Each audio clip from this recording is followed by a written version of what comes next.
All right, we call the International Falls Picture County Airport Commission meeting to order for Wednesday, October 25, 2017.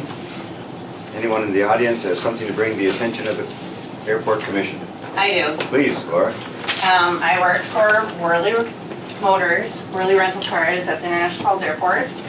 And in the new terminal, we have the rental booths, Washies, Avis, Worleys, and then CityCab. And Avis put up a partition in between Worleys and Avis. It's approximately, I didn't do the measurements, sorry. It's approximately 4 or 5 feet long, 17 inches high. Probably. Probably. So it restricts my customer visibility, which I did talk to the Avis manager, Steve, about it. He said he only requested the partition to the Airport Commission. He didn't say that it was going to be installed. So, since he only requested it, I'm requesting that it be removed. Or it be shortened, a smaller partition, something that I can see over the top, and shortened in my visual, because I never would have taken that booth. I had a choice, either that booth or one that Washies has. I would have much preferred to take the one that Washies had, so I had some visibility with the customer coming into the terminal. So that's my one thing to bring up to the Airport Commission. The other thing is smoking in front of the terminal. There's no signage for smoking.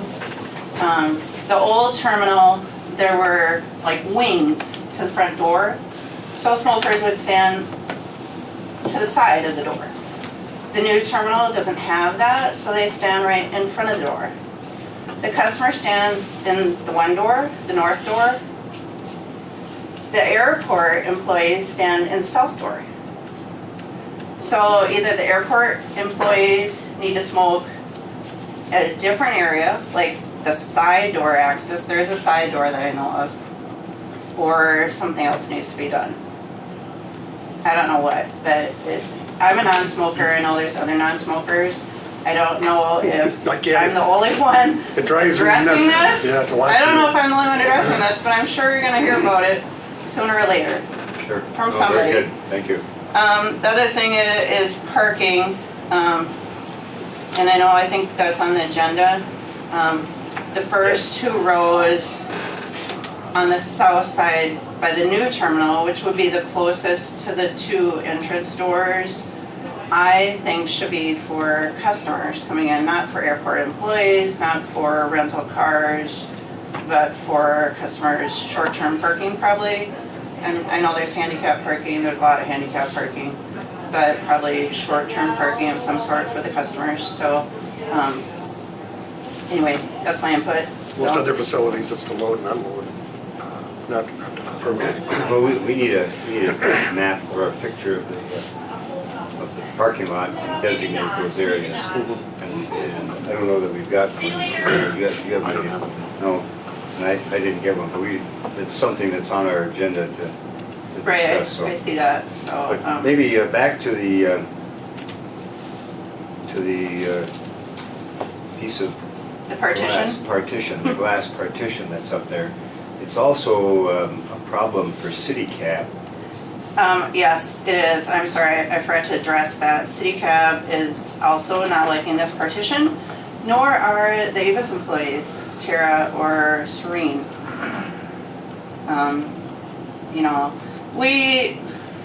I know people think that, we have all this competition with car rentals and everything, but we actually don't. We actually get along very well, and we help each other out. But this partition restricts us communicating back and forth. I can't hear her, she can't hear me. We can't see each other, which is, if I'm talking to someone, I'd rather talk to you instead of talk to this glass partition. It's frosted, I guess, so you can't see through it That's or okay. anything. Yeah. But And from when the passengers come through that door that they are deplaning and they're looking for the rental cars, they would turn and look to the right. you couldn't see the city cab signs. So they're asking to have, instead of having their sign on the back wall, they want them on the side wall. Well, I I can see think the if we take down conflicts. if we take down the partition, I think it'll open up the whole thing. I don't even know if the sidewall you would see the sign. I think you're gonna need to have a freestanding sign there, actually. We'd And I like don't to keep it know, as uniform as we can. Not I having everything on the understand. back wall. I understand, I just made a sign that's the same, it's not a lighted sign like Avis, but it's the same dimensions as Avis, so that it matches somewhat, but anyway. Very good. Anyway, thank you. All right, thank you. So we will, well, I guess we can certainly have a discussion. Steve, do you know, was it just a request on the part of Steve Cashin from Avis? Yeah, that's my understanding. It was a request. How it came to us, I guess, at physical construction was through the kind of the signage package with the other, signs and things that were being made. The same company just made that acrylic panel, which kind of came through an approved shop drawing process. So I'd have to find out, how that physically got approved to do it, fathom it, install it. But it is just an acrylic panel mounted down to the cap of that half wall. So I should be easy enough to remove. I don't know what kind of holes were drilled, in the frame that mounts it, but we can certainly take a look and patch that if you so wish to take it off. Thoughts on the part of the commission? You've looked at it, Brian? No, I'm gonna, when I go to work today. I'm just thinking, we should all take a tour out there and then set some, as a commission, set some policies, so in the future we don't have these issues. It sounds like the signage may be an issue too, I'm just thinking, it's hard for me to make a decision without seeing all this stuff. And the same with the parking too. I noticed yesterday when I went through there that they painted the blue handicap sign on the pavement part, but there's no upright sign. We're working on So getting we gotta have upright signs to make it perfectly legal. Correct. And those are the spots closest to the terminal. For employee parking, we've got the side parking, which is over where the wall is that surrounds the generator. It's on that end. So at least for DGS employees, that's normally where we park. I'm not sure where TSA is parking. If I could, Mr. Chair, I would think the other issue though is designated smoking areas, because that is an issue. You can't have everyone standing in front of them. Well, we had that an issue with the previous terminal too, last year, 2 years ago, with the people that were right there where people come in. And we tried to get them away from the entrance door, which... Didn't work. Well, we've got to do something. It's not right where people have to walk through that. For the next few months, as long as we've got the old building and it's locked up there, can they just use that as a smoking area, designated smoking area? I would think anywhere but keeping the front entrance clear, that's all for Right. people. There's some I mean, people just that have, that way there is a canopy there already. if it's raining and stuff. Yeah, Right. so and there is I think there's some kind of devices for people to put their butts in or their, There are at both entry points to the new terminal right now, and that's part of the issue too, is they're standing near the trough. okay. Can we just move those down to the old terminal entrance and just, We could control it's easy to control the airport employees, right? We just send a note home, we say, here's the deal, guys, don't smoke here, look at the smoke. But what do you do with the passengers? How do you just sign it, just sign smoking area? What type of sign, where do you put the sign? How do you get them to that area? How do you get them to that point? Because I honestly know what will happen. They're going to be standing there, and unless we have a large sign to get their attention, put an arrow to the old terminal building. I think that's what we need. We just need right outside the door, smoking area, point with the arrow. Pointing Something down. like on the glass or something. Yeah. Or it could be right at in the grass area there, just to the north side of the airport, so for the terminal building. You're not gonna stop smokers, the people who smoke need to have it, but it's just right in front of the doors, but it doesn't work for the other, we gotta balance it with each other. So at least for the time being, Laura? Well, can you move, you know, you have those, I don't know what they are, cigarette butt Holding, containers The that measures. are right by the door? Can you move them we'll move them down into to the middle or something, where the sign is or something, so the smokers go in the middle of the sidewalk? I don't know. if the That commission Wait, would work, you're that would not- work, that would work the best, actually. You know, people are gonna smoke. You know, I'm not saying that they're not But gonna if it's smoke. raining People are or gonna snowing, smoke, they then get they off wanna the be under plane, the you can't canopy. smoke on the plane, you're gonna go outside and you're gonna have a cigarette. You know, But but I- maybe you can control a little bit more by making them walk to the middle of the sidewalk, I don't know. I think that actually has some merit. Put them in the middle and put a sign right there on the wall, smoking area, Okay, and let them stand in the elements. If I could, it may be something that, I don't know if there's any city ordinances that may follow state guidelines for public facilities and a distance away from a entrance door that smokers need to be. And Bemidji, for instance, I think it's 15 feet. from the So entrance. that should be researched and, you know, Sure. at least follow Okay. suit with that if there is such an ordinance. All right, so we need to We'll know make the it state right, law. I promise.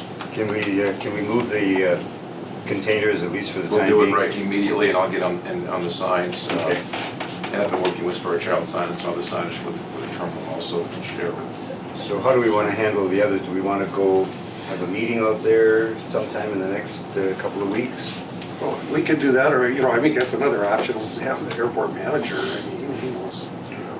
Bob and I, was it last week or 2 weeks ago, I don't remember, frankly, last week, for the Yep. sake of the conversation.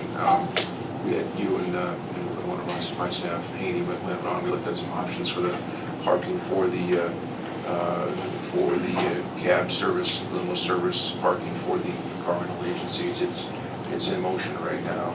We can do the rest of it as a board, but I'm totally comfortable with you and Thor, for example, or Brian, you're out there. Sure. Right. You're available. And regarding Brian's question about the handicap signs, we're literally working on those today. We're modifying that whole thing, and we're making some signs that we can actually plow under. It'll actually make it a better experience for the handicapped person, so we can have a smoother service for them to the So that's great. Yeah. And obviously, when you go through a new building and you do the design, you can't factor in all of these things until it gets operational. And there's going to be some things that need some adjusting. So I'm still in shock we got the money, let alone.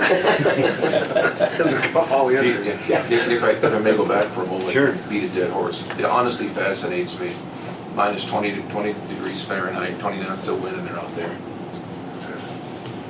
Wow, it's amazing. I know. It really is.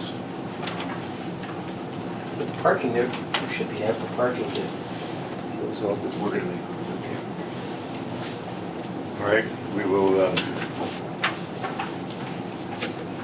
empower the airport manager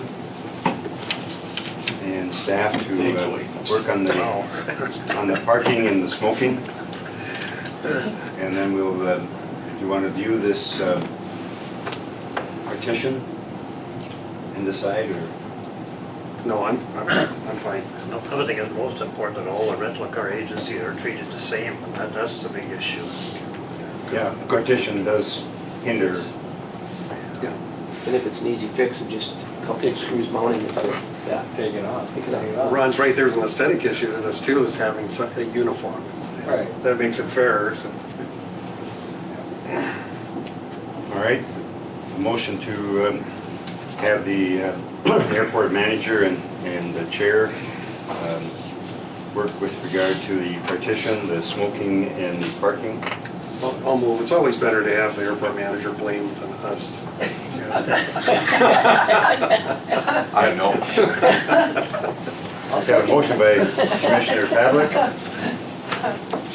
Brian's Brian, second by Commissioner Briggs to empower the airport manager and the chair to work on the parking, the smoking, and the partition issue. All those in favor of the motion signify by saying aye. Aye. Those opposed, same sign. Motion is carried.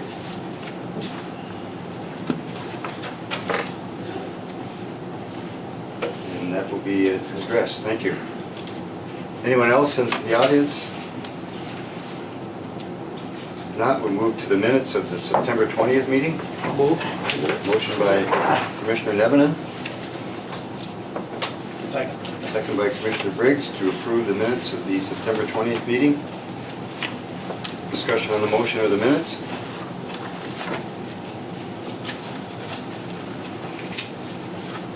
Hearing none, all those in favor of the motion to approve the minutes signify by saying aye. Aye.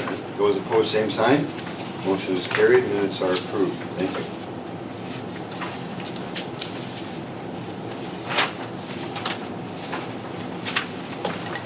This looks good too, with, especially with the Canada flag in there. They'll appreciate that. Yeah, we gotta figure out what to do with signage yet. That's the, I think it's that's comes on the agenda there. So on the finances,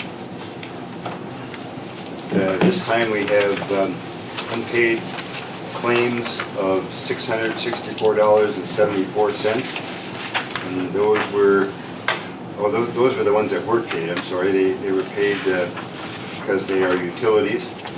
And then we have invoices of $20,180.92. And those were all paid. And then regular claims of the Airport Commission of the terminal project, $541,401.82. So that's the terminal project claims, and then regular claims for the operation, maintenance and operation of the airport, $224,073.10. The crack and seal, Oh, that includes the project? yes. Northwest Asphalt. Oh, yeah, for $105,000, so that's why it's up significantly. Chair, do you want separate motions for the terminal? or- Yes. Okay. Yep. Chair would entertain, I'll second Paul's motion. okay. Terminal, we have a motion by Commissioner Nevenin, second by Commissioner Pavlik. Discussion on the claims. Steve, do you have any input on the terminal claims, anything that's of concern, or? Nope, shouldn't be anything of concern. You're still holding 5% retainage, so probably, I'm guessing 2 more final, rounds of pay applications. I don't think everybody will get filed out in October. So I'm guessing that will happen in their November requests. Nothing new on that front. And at the last meeting, did we move to reduce the, or request FAA to move from 5% to 1% retainage? I don't remember if we There did. wasn't an There wasn't a official motion, so we need to consider that, okay. All right. And that would be good if we could do that selectively. The contractors that have no issues, their work is done and complete, and we've, agreed to that. If anybody has an outstanding item, certainly advise which ones should hold that 5 or be reduced to 1. All right. So the motion before you right now is for the payment of the terminal project invoices of $541,401.82. Further discussion on that? Hearing none, all those in favor of the motion to approve the payment of those bills signify by saying aye. Aye. Those opposed, same sign. Motion is carried. Invoices are approved for payment. And then on the regular maintenance and operation of the airport, the $224,073.10. Move. Motion by Commissioner Briggs to make those payments. Second. Second by Commissioner Pavlik. Discussion? Question? Question, Mr. Chair. Please. Northland investigated, have we worked that out, Thor, regarding the requirements for having two people, two security people, is that? Yeah, it is my opinion that that's not required. So And they haven't had. And we haven't had any. They haven't, they've only had Just the one. I think the Yeah. first flight was. that was my understanding, that it was gonna be reduced. I just wanna make sure that that's the Yeah. case, okay. That is correct. If I could Please. elaborate a little bit on that. I talked to Terry and I just questioned, where the two people came into, why they had two people out there, who was paying for the second person, if that was affecting our contract or whatever. And he said it was a request that came directly from SkyWest, from Todd, that it was an FAA requirement to have two people there. And after he thought about it a little bit, or after I questioned him on it, he thought a little bit further on it and thought, no, this doesn't seem quite right here. So he pulled back on that second person and said it is not going to affect the contract at all. However, he did have some additional hours for that second person that was there. I don't know, I haven't had a chance to talk to him about this bill, if those hours were included in this, but I did tell him that, the commission would take care of that and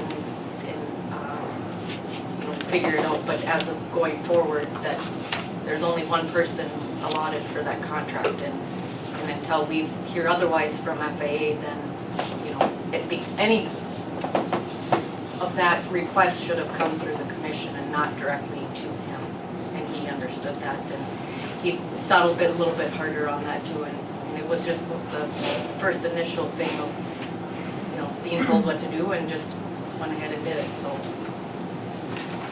And probably for the first day, it was probably of value to have somebody there just to make sure that the flow was going. So, but it appears that this statement is only through September the 20th. Would that be correct? On Northland? No, his hours are September 19th through the 20th of October. Yes, through the 20th. Okay. So it probably included that. It would have included that that- second person. that if- second person if he for included that in the contract. one day. All right. Good question. And that would have only been like 4 hours. Yeah, I think it was actually 11 or 13 hours or something, because I think there was actually a couple of days. Well, they must have did it the next day after that.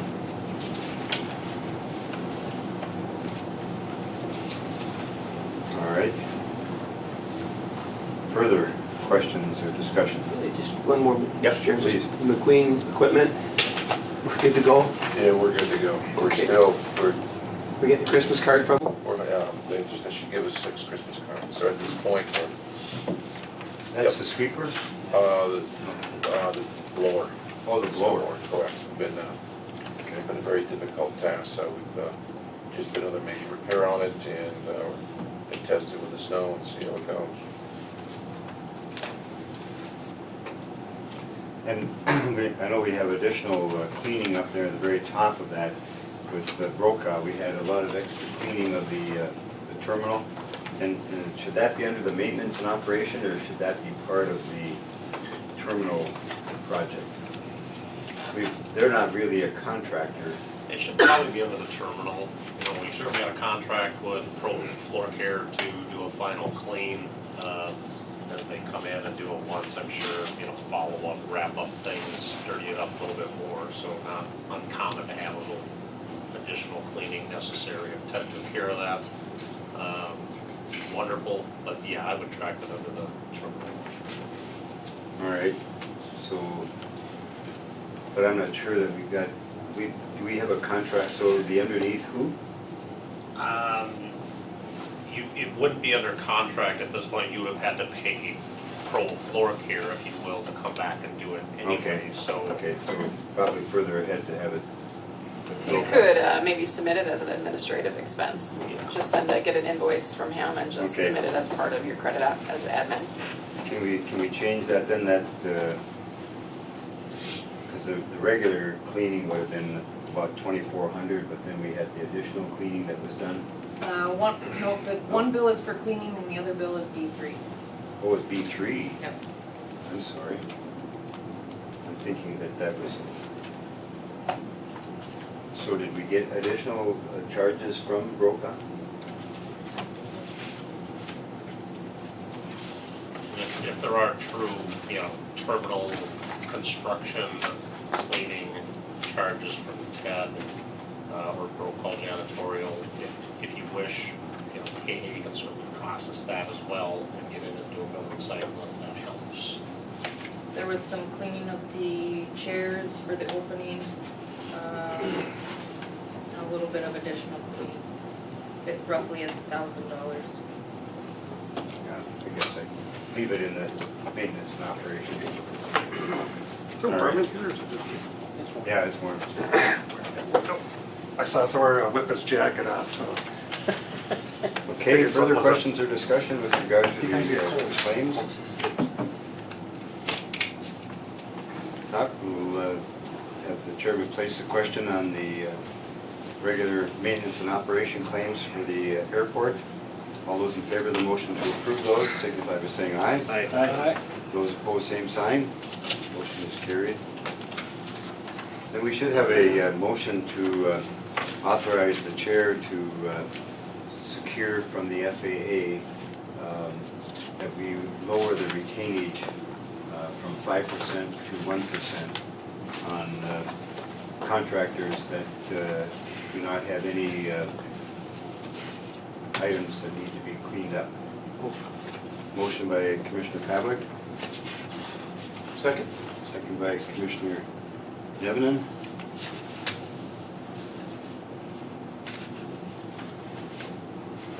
Question. Yes. How long do we hold the 1% then? Probably one more payout cycle. Ultimately, I think the final, everybody paid, is on track for, this year. So we're trying to get that Okay. into November cycle payable in December. So by the end of the year, you should be paid out to the contractors, 100%. We shoot for the end of the year, that keeps them moving too. Good. Okay.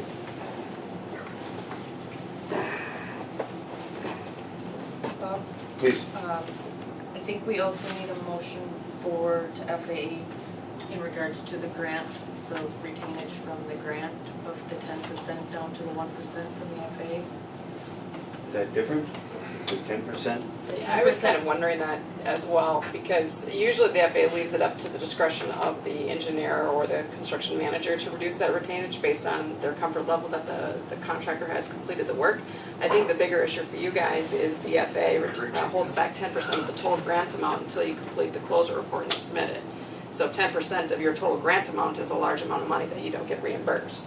So I think the request actually should be reducing the grant withholding from 10% down to a dollar value that you guys are comfortable with. Okay. And so the engineering firm has the prerogative of lowering that retainage? Mm-hmm. We do that all the time. Yep. Okay. That's kind of up to us or up to Steve in this case. But the FAA, their policy is to hold 10%, but if they feel that there is a burden on the sponsor to do that for these larger grants, which this would be, I think, an example of that, then they do have some discretion to lower that. They may not lower it all the way to 1, you can certainly ask, but I've seen them go from 10 to 5. All right, so I guess we would change the motion then to request of the FAA that they reduce the amount of retainage on the project from 10% to 5%? Yeah, the grant itself. Yep. On the grant? Yep, Grant withholding? correct. Specific to that? Yes. Okay. Fine with- Motion by Fine with Commissioner me. Pavlik, second Commissioner Devonen. Thank you for clearing that up, Anita. We need adult supervision. Yes, indeed. And that's logical also, so that you're aware, Minnesota state law limits retainage at 5%. Oh, it does? So Okay. that's really kind of falling back in line with that. Good. All right. Further discussion? All those in favor of that motion signify by saying aye. Aye. Aye. Those opposed? Hearing none, the motion is carried, and we will seek that approval from the FAA. Thank you. Move to the engineer's report. For the terminal update, Bob asked if we could call him in, Bob Coors. Okay. If you wouldn't mind doing that, and he can See if I can Steve get with the those. update.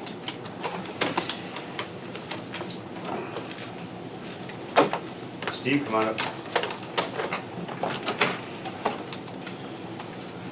651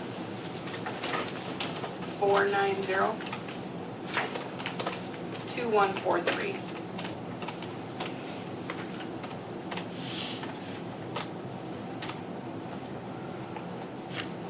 So it's secret codes to get out of here, you know? Good morning. I'm gonna put you, this is Wade, I'm gonna put you on speaker, and if I screw up, I'll call you right back, okay? Yeah, hang on. Still there? Still there. Turn you over to the chairman. Okay, thank you, Bob. Steve is here, and just moving to the terminal update, and so do you have information you want to share with the commission? You missed some good donuts too, not being here today, so. Not too bad. I don't really have anything for phase one other than the information that Steve is going to review.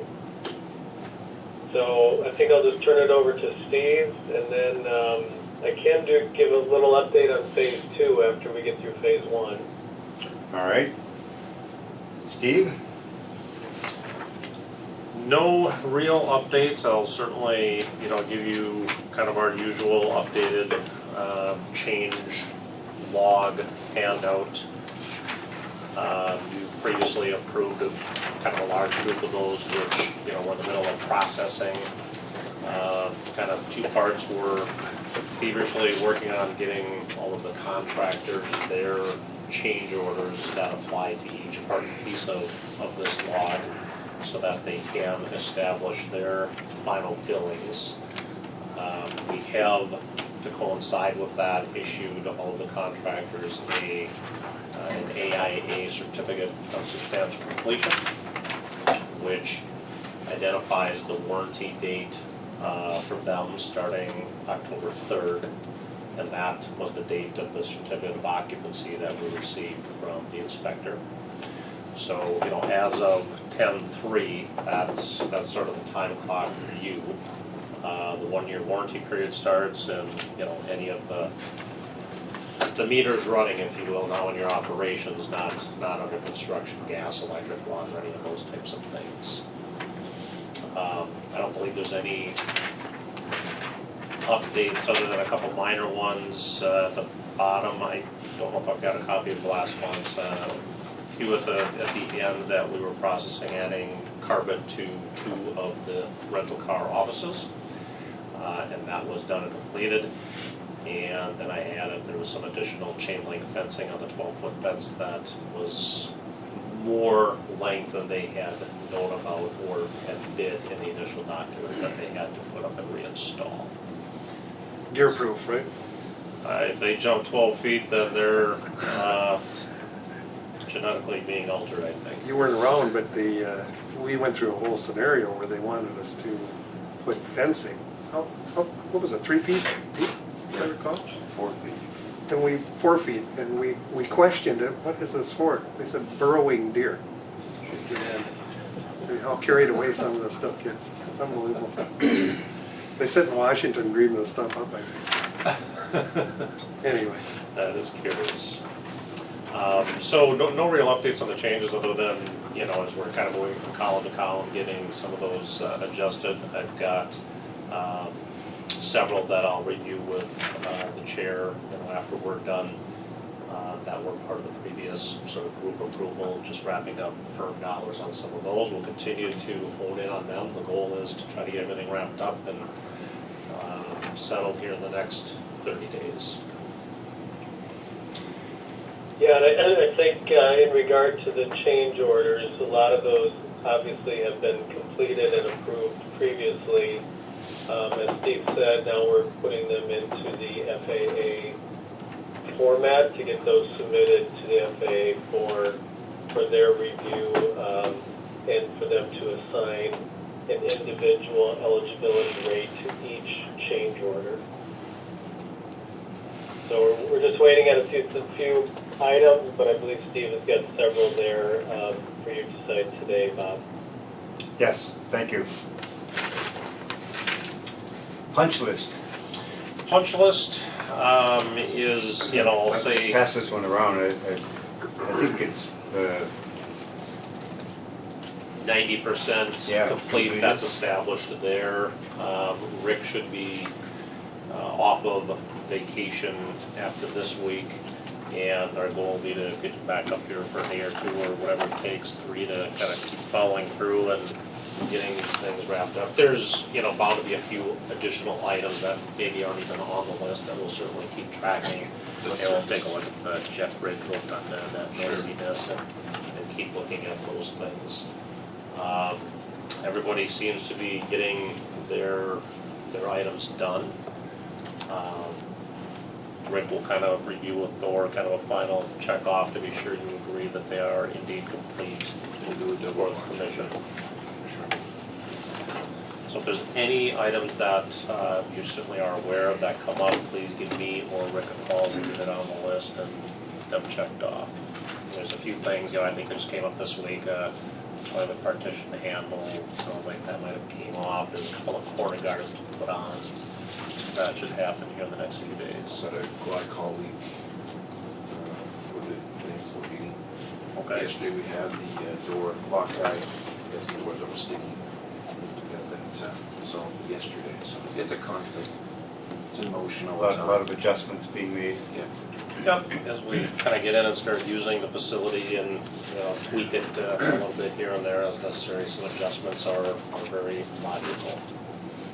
Brian, in your role as an employee, are you experiencing any issues out there? The biggest issue we had was with the baggage handling, with some of the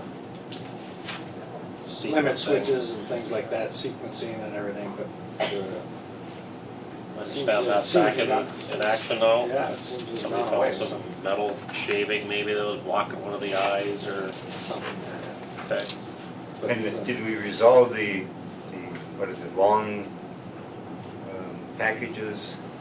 Not yet, so that is an item that we're still looking for, maybe Bob can give an update. I think we're looking for a drawing, a direction from Destin with Alliance to give us the door specifications and the layout and where it's gonna sit, where it's gonna swing, what might be in the way, on the wall, miss some electrical and those kind of things to get that in. But that is the intent, is to install a new door in that room that would open that to the south corridor. Yeah, that's correct. We've been coordinating with TSA and Delta around where that door should go and the specifications of it. But right now it is in the design team's hands to put together the appropriate drawings to get that change order executed by the contractors. All right. Further on change orders or punch list? Just comment, and I know you'll probably discuss it later, but what I'm impressed with is that throughout this construction, we're running, it must be 30% ahead on employments. It's unbelievable. Thanks. It's dramatic. Yeah. Has, this is just a general question, have you gotten any feedback from the public starting to use the facility? All positive. Yeah, very, very positive. Certainly the jet bridge is the most significant, but even the just the secure area and the comfort, everyone seems to be very pleased. We tell them Bob Coors designed this entire facility. They're really impressed. And I'm not sure if everybody knows, but all the furniture now has been delivered and is in place. So we'll give an update on that. I think Thor's got a comment on that as well, but it is the last of the seating from the lobby side arrived on Monday, got set in place. The missing pieces yet are the electric plug-in components, if you will, of the secure gate lounge side, 99 seats. So there's certainly supposed to be power that people can plug in devices and things while we're waiting. We're waiting for those components to come. I think it's about another week out. And they attach to the furniture? They do. And then they will Okay. plug into the floor outlets that are there. That's a good segue, Steve. The furniture that we put in place 2-3 days ago, the last crew, it's the black chairs that are in the area near the fireplace. Okay, so they're running parallel to the wall. As per design, we have power outlets in the floor that are powering those chairs through those chairs, outlets to power devices, right? There was spaces between those chairs, and we have a cord problem where people will walk between the chairs and will trip on the cords. We have compressed those chairs, but we still do have an issue with cords under the chairs. It's a safety issue. If Steve and his team would look at that and come up with a solution for us, that would be great. On another discussion on the chair placement, originally the chairs that were in front of the car rental agency and the baggage claim, they were Bob and I looked at it. We changed it, and it really wasn't impeding that space. It was in the worst place possible. It was literally blocking a full area for the baggage claim, and of course also the car rental cab rental agencies. So we moved those along the wall, and it opened up the space dramatically, particularly for the Sun Country event. So, but other than that, no, we have it all in place this time. We've got some, I believe, TSA. We're moving some more equipment in for TSA today that arrived yesterday. Some computer tables or something. I'm not sure exactly what it is, but we'll get it in there today. We have any charters lined up right now? Yes, We do. When's the November 6th, Monday, And that's to 6:30 in the morning, Laughlin? on Monday to Laughlin. Okay. Come back Friday, Great. 6th to the 10th. It's full, right? I'm not sure if it's full. That'll be Yeah, a they good had an test. ad in the We had an ad paper in the papers. last week. Okay. That would be a good test to see how It's gonna be a good test. So other than that, a couple of things that are on queue yet. Midco has not yet, I don't believe, bored their fiber line under the road. I think that's still on track for early November, if I recall. Yeah. And Rick was kind of helping chase them down, but I've not heard of any, action on that yet. So that still is the intent to bring them into the new terminal that way. They did do in the last 2 days some, but I don't know if the job is complete. Okay. So we're really kind of linked back to the old terminal right now, feeding the new terminal, and the intent is to get that new fiber in from the road into the new terminal and get it kind of rebooted that way. Will that be fiber with Midco? My understanding is that was supposed to be fiber, yes, sir. Oh, really? I knew Frontier was gonna do fiber, but I didn't know that It's Midco. already there. Really? You are in the terminal with Frontier with fiber currently. And maybe in line with that, I understand Justin Shipley helped get some kind of a security setup done for Delta. Yes. I don't know how much that bill was, if you wish to track that under the terminal. If you need us to pay it and get it reimbursed, we can do it that way. If you wish, I just need the copy of that in place. It is on our agenda if you want to cover it now. Sure. If I may, Bob. Yep. Real quickly, there was a certain amount of discussion with Holly at Delta regarding the security system. So, security system is in operating to a degree. We're looking at the system, working with Justin Shipley, our IT guy. We're getting it. Holly had requested that she had access to one of those security cameras that covers the front desk area of Delta, and we just decided, that's not what the security camera's for. It's not for customer service. It's for quote unquote security. So we elected to go with Justin, and came up with a high quality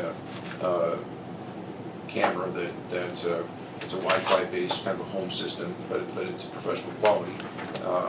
Set that up at the front desk, and so Holly can sit at her desk with a small laptop that was included in that package, and she can see the customers at the front counter, and with no connection to the security system at all.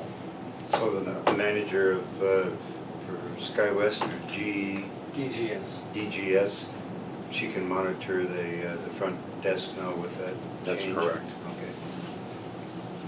Okay. It is on our billing statement under the terminal bills. So we need to in turn charge Delta or SkyWest or DGS, or who do we?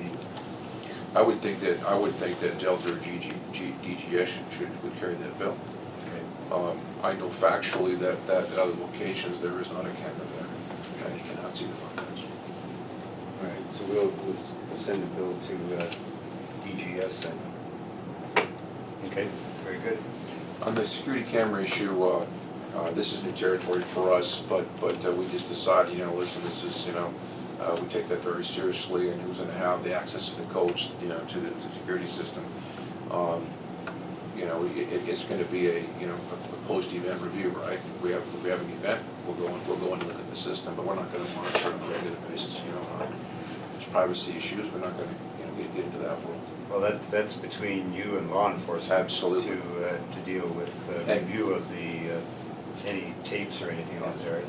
And our protocol is going to be that if indeed tapes need a review, that we're going to do it in the presence of a law enforcement officer before we look. We're just going to say, come on, please look, and let's. That's good because it covers your life. Absolutely. We take it very seriously. Good, all right. And I don't know if there was any additional, speaking of the camera, security camera questions. I thought I saw something maybe on your agenda about the parking About lot. the parking lot, I think the one that's on the building now only shows part of the parking lot. I don't know if there's a way to adjust that one. Is that something that Justin can do, or is? I think any adjustments initially should probably go back through the security company, Brothers Fire, Okay. through your contract with Hanson Electric. If there's some, minor tweaking of the system, if it's such a thing that it just won't physically cover the entire parking lot area that you need to see, maybe an additional camera should be considered. Well, and Bob, did you think that there was another camera going in phase 2 for the parking lot? That's correct, yeah. So there's gonna be, right on the phase 2 corner where phase 1 and phase 2 meet, there's gonna be another camera that's added in phase 2. And will that go into the same system so that it would all be together? Yes, it will. Okay. So it's kind of an interim thing So until we maybe get to the maybe completion of two. we're jumping ahead here and we can get by right now. Well, I think we could probably take a look at making some adjustments to it if you need a little better view of the entire parking lot.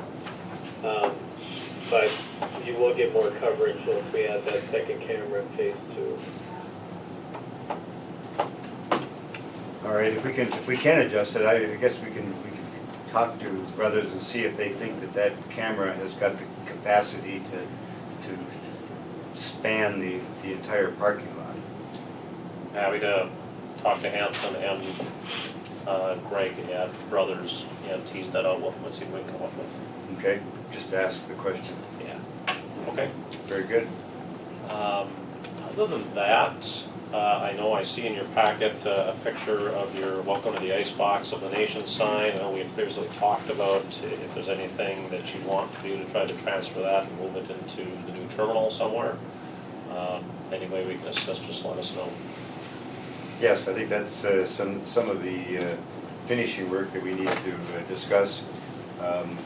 Also, the purchase of some bronze plaques. We need to have a supplier that we can contact with regard to that. Okay. And I do have a picture of the old one that we're talking about.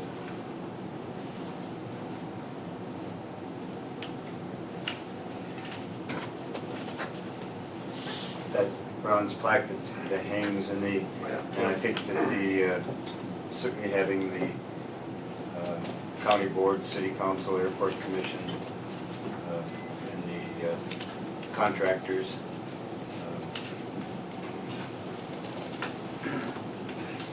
Yeah, anything you wish to do on that, typically you just want the template, if the wording all stays the same, or if something new wants to be added, we can kind of work to come up with a template, contact 2-3 different sign companies, get some quotes, and, bring it forth to approve and fabricate and install, find a position on where you want to put it, if it's on the entry, has to be a wall or somewhere else. Okay? We will get back to you on that one. We'll go to item C on the agenda, and that's the power for the trailers. And I think that's the beginning of phase 2, but It is. I'm gonna go look at the setup. My understanding is Rick was working with both Hanson Electric and Allstate Communications to make sure that there's power and data sort of ready to go. So we don't have to wait until the ground thaws next April, if we can try to get some trailers spotted and get ready to move them in. I'm not sure where we left the customs trailer that would sit over, I believe, by the YARF building. So Rick was gonna try to work with Kenny and Hanson Electric, Allstate to find out what's within that building that we can just extend through to a trailer. I don't know where that sits, if they found anything yet or not. They do pretty minimal standard, pretty minimal equipment. Couple phone lines. okay. Now, so is that the contractor just going to do that because they need to do that anyway, or are they going to be? Yep, it is part of, part of the hookup connections that they need to provide for the temporary trailers that are part of the phase 2 project and money. So they're sort of doing this early, knowing they can't bill until the money is in the bank. I think you're waiting on the state side for the bonding bill. But yeah, as soon as they can, they'll probably want to get billing in for that work. But it's minor at this point. All right. Bob, you had some items on phase 2? Yeah, just a couple things. So, just been doing some more coordination on phase 2 with the pre-design report and getting all the bonding requirements submitted. I believe Don Barry sent an agreement to the commission. And I'm not sure where you're at with that, if you're still reviewing it. It's definitely not due right now, but just something to keep in mind that if they need to review that, you guys need to review that and get that back. I did work with Kyra last week, and we did send out the legislative letters that we sent out last time. So those were sent to the House Capital Investment Committee, House Ways and Means Committee, Senate Finance Committee, and the Senate Capital Investment Committee, as well as Minnesota Management Budget. So those are just notification letters that we're intending to move forward, schedule of the project, the fee, the cost of it, and so on. But right now, that's all where we're at with the bonding, and still on track at this point to start construction here in May of 18. The difference this time is that last time we started ahead of having the bond funds. This time we cannot. That was an issue with MnDOT, and they have told us that we cannot start the project until we receive the bond funds.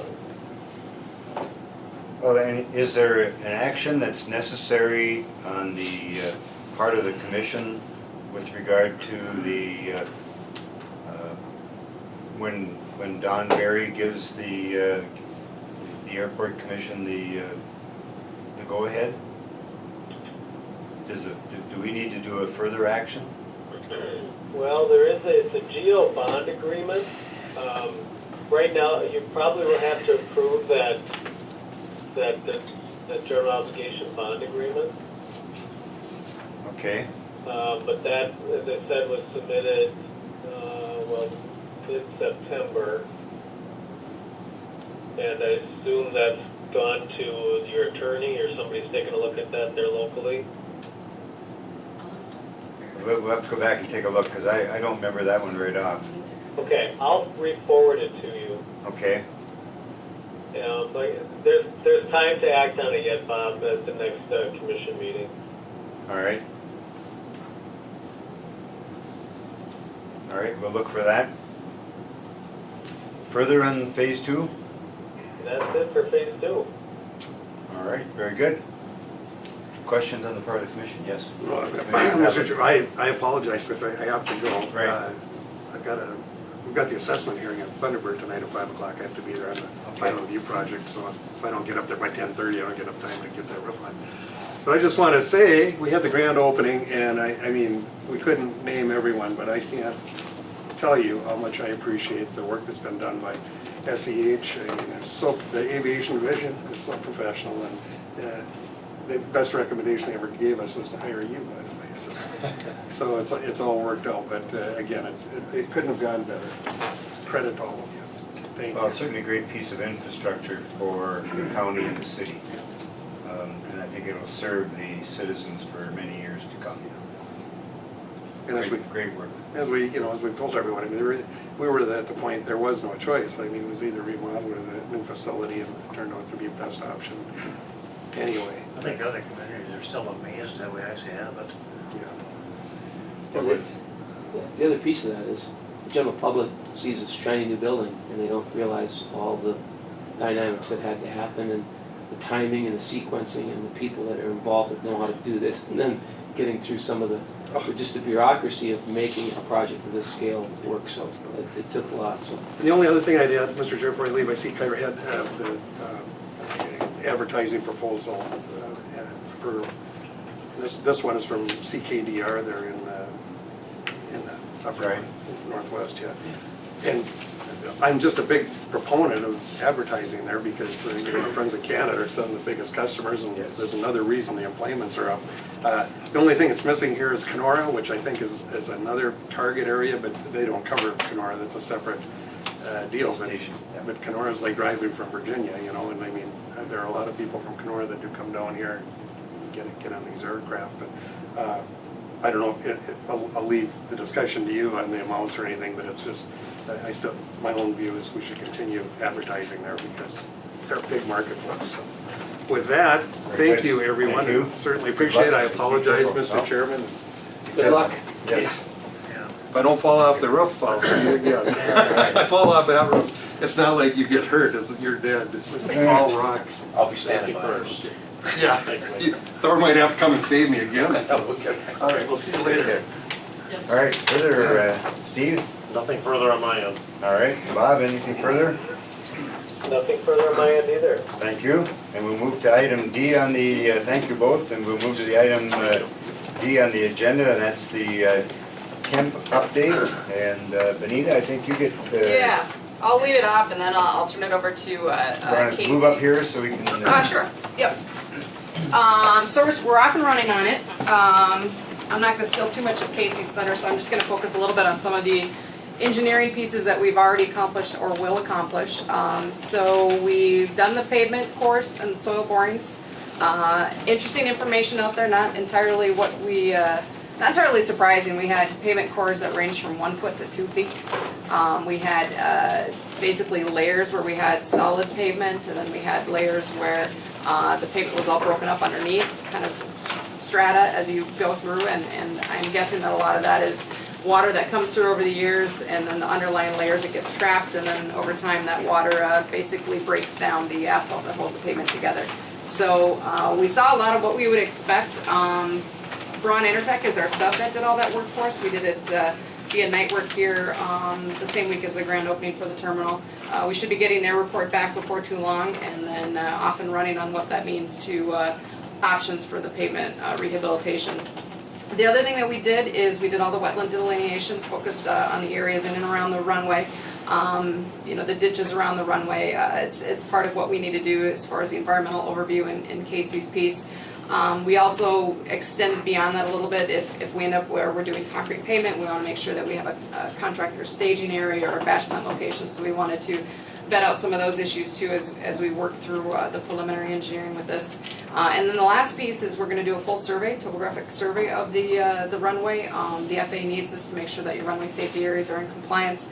We also need this ultimately for when we get to the final design of the project. So that's happening beginning Monday, I believe. And then a lot of that information we take and then start working on the engineering piece of what Casey's going to be doing. It's a feasibility implementation plan is what we're calling it as part of the the triggering event master plan. So that's going to be, we'll be working on that basically starting the end of the year here through completion of the master plan. So those are the engineering elements.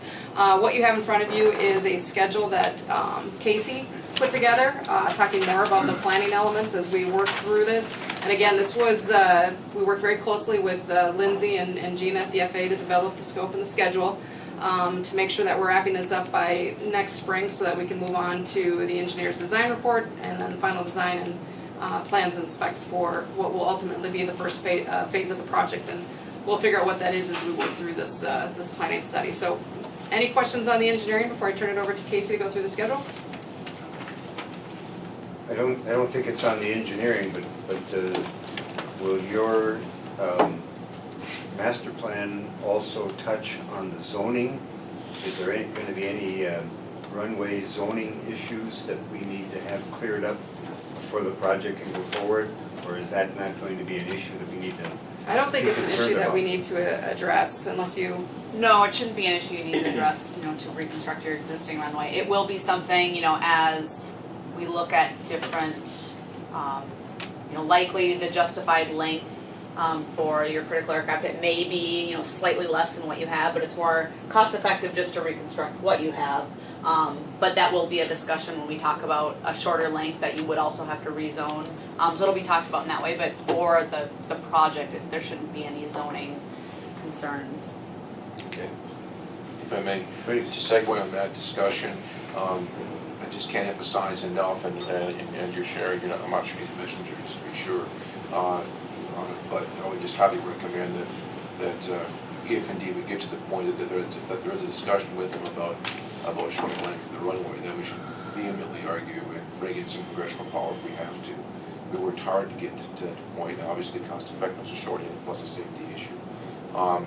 Step two in that, in my notes for putting here, is that in the past, when we rebuilt the runway over a period of years, one thing that Congressman Oberstar was instrumental in was getting us the extra edging on the edge of the runway, 15 feet for our runway lines because of the wetland conditions for us for snow removal. Would that be included, you think? Is that a fundable?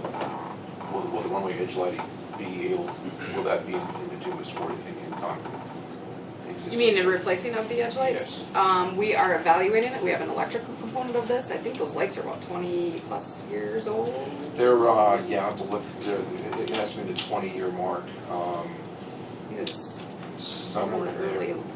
early 2000s, late 90s. Right. Something like that. 20 years is kind of the threshold for runway lights, and so as part of this feasibility study, we also have that electrical component of it, where we look at each one of the. I mean, we'll look at the edge lights, of course, but we'll look at all the other nav aids and lighting, actually lights, guidance signs, things that you have out there, and make recommendations that would be included as part of the project. So definitely, like, hearing what you said, and we'll make sure we do our best to see if we can get that incorporated in the project. And we could, But you're asking about having the actual aspect, having yeah. the lights set into the bituminous In essence, surface. it's like what we have now for the purpose of snow removal. That's what I'm Oh, discussing. okay, yeah, I think that we can work with that too. Okay. Mhm. Because it literally is a safety issue because we can't, in our unique situation with the wetlands and with the moisture content we have there, I mean, we literally can't. That was the reason, that was the purpose of the edge asphalt in the area of the line lines. So it's, the asphalt there is wider than the 150-foot of the runway. It also carries off onto the lighted That area. is correct. Shoulder area, Correct. yeah. Yeah. So that's probably another 30 feet or something like that, 15 on each 20 side? feet. It's 20. 20? 20 Okay. feet on each side? Mhm. So that brings it close to 200 feet. And there'll be, there are standards based on what we identify as a critical aircraft, and that impacts what's justified. And even if we get to the point where, maybe that full width of shoulders isn't justified from an FAA perspective, you can tap into state dollars. And, part of this whole process is kind of setting the stage for how this is going to be funded, your budgetary numbers and those kind of things. So we'll definitely vet that out. And is there new technology in runway lighting today with LED and all of that? Yeah, it exists. I wouldn't say that I'm the expert in that. We have electrical sub-consultants that do that work for us, but there's definitely a trend going towards LEDs. Several years ago they weren't, everybody liked the idea of it, but they're very expensive. You knock them over, replacement of the lights, if you knock them over in snow plowing activities, they get to be expensive to replace. Before they used to have a little heater to keep the snow off of them. So and that was kind of it offset the cost savings of using LED versus the traditional type of lighting. But they've improved that technology, so they don't need the heater anymore. So it's evolving, and when we get to the point where we're actually looking at a final design, we'll see what is the best option for you guys out there on the runway. Because certainly the LED, the runway lighting takes a lot of power, and if we can reduce the cost of that, that would be helpful. Absolutely. We just did LED lighting at a general aviation airport. I think they're 2 winters into it and been really happy with it down in Glencoe, Minnesota. So it's the technology's out there. Very good. Further questions before we go to the schedule? All right, I don't have a whole lot to cover with the schedule, but as Benita mentioned, we're kind of working with Gina and Lindsay at the FAA and Tracy Schmidt as well to work on finalizing the schedule. You'll see, maybe if you want to jump to the bottom first, so all the blue triangles across the top are your regular commission meetings. We'll be giving you updates. There'll be some months where it's more of a content-heavy update, and then some other months where it's more of a lighter update. And then you can see all the blue circles below, in the row below are all the FAA meetings. Right now, we're working on coordinating those dates with Gina and Lindsay to kind of get those. What we like to do is get those set in stone now, so we kind of have those for the duration of the project, and everybody kind of has a placeholder on their calendar. Those guys are really busy, so it's good to get meetings kind of set. MnDOT as well will be invited to those. And then I'm going to jump back up to the top now. So as Benita mentioned, we're kind of jumping into the inventory piece here and just kind of getting going in full force. We don't have tons of updates for you. As Benita mentioned, we've done the wetland delineations, the pavement cores and soil borings. We did do the obstruction survey, and then the RSA survey will be next week. So from there, if you look at the schedule, after these first couple months, we'll be moving into the runway facility needs and alternatives, and that's really looking at the length. One, to justify, that it does make sense to reconstruct what you have, which is what we expect. We'll get to partly because of costs that we mentioned, but also the environmental impacts. If we have to start moving the ILS system, there'll be wetland impacts, so there's a lot of environmental reasons as well that we would not want to move a runway end. And then the taxiway facility needs and alternatives, and really that's focused on, you have the angled taxiway that comes in, that I know your cert inspector does not appreciate. Yes, so we'll look at that as well, because the FAA would like that to be resolved during one of the phases of the runway project. So we'll look at that, and then moving in kind of around the first of the year, jumping into more of the engineering side of things with the pavement maintenance and rehab plan, and then into the implementation feasibility study that Benita was talking about. One of the other pieces, as in the runway facility needs and alternatives, one of the big focuses figuring out what does everybody need for runway length, not only to justify what you have, but also identify kind of what's everyone's minimum runway length that they can operate at, so we can know that information when it gets to figuring out the phasing piece. So there's kind of two sides to wanting to know that runway length information. And then there's the environmental overview towards the end, and then ultimately kind of the nice meaty piece at the end is the implementation plan. So talking about each phase of the runway, eligibility for the different components of the project, what are going to be the FAA funding requirements, which is really important for them to know as they line up discretionary for the project, and then what are your funding requirements locally for each phase, and then the same for MnDOT as well. There also will be an airport layout plan update as part of this project. It should be a pretty minor, small component of the project. largely, mostly that realignment or looking at that angled taxiway and showing something different there. And then down to the meetings, there's quite a bit of public involvement, and agency involvement throughout the whole project. So we talked about the commission meetings, the FAA and MnDOT meetings, which are pretty consistent throughout the project.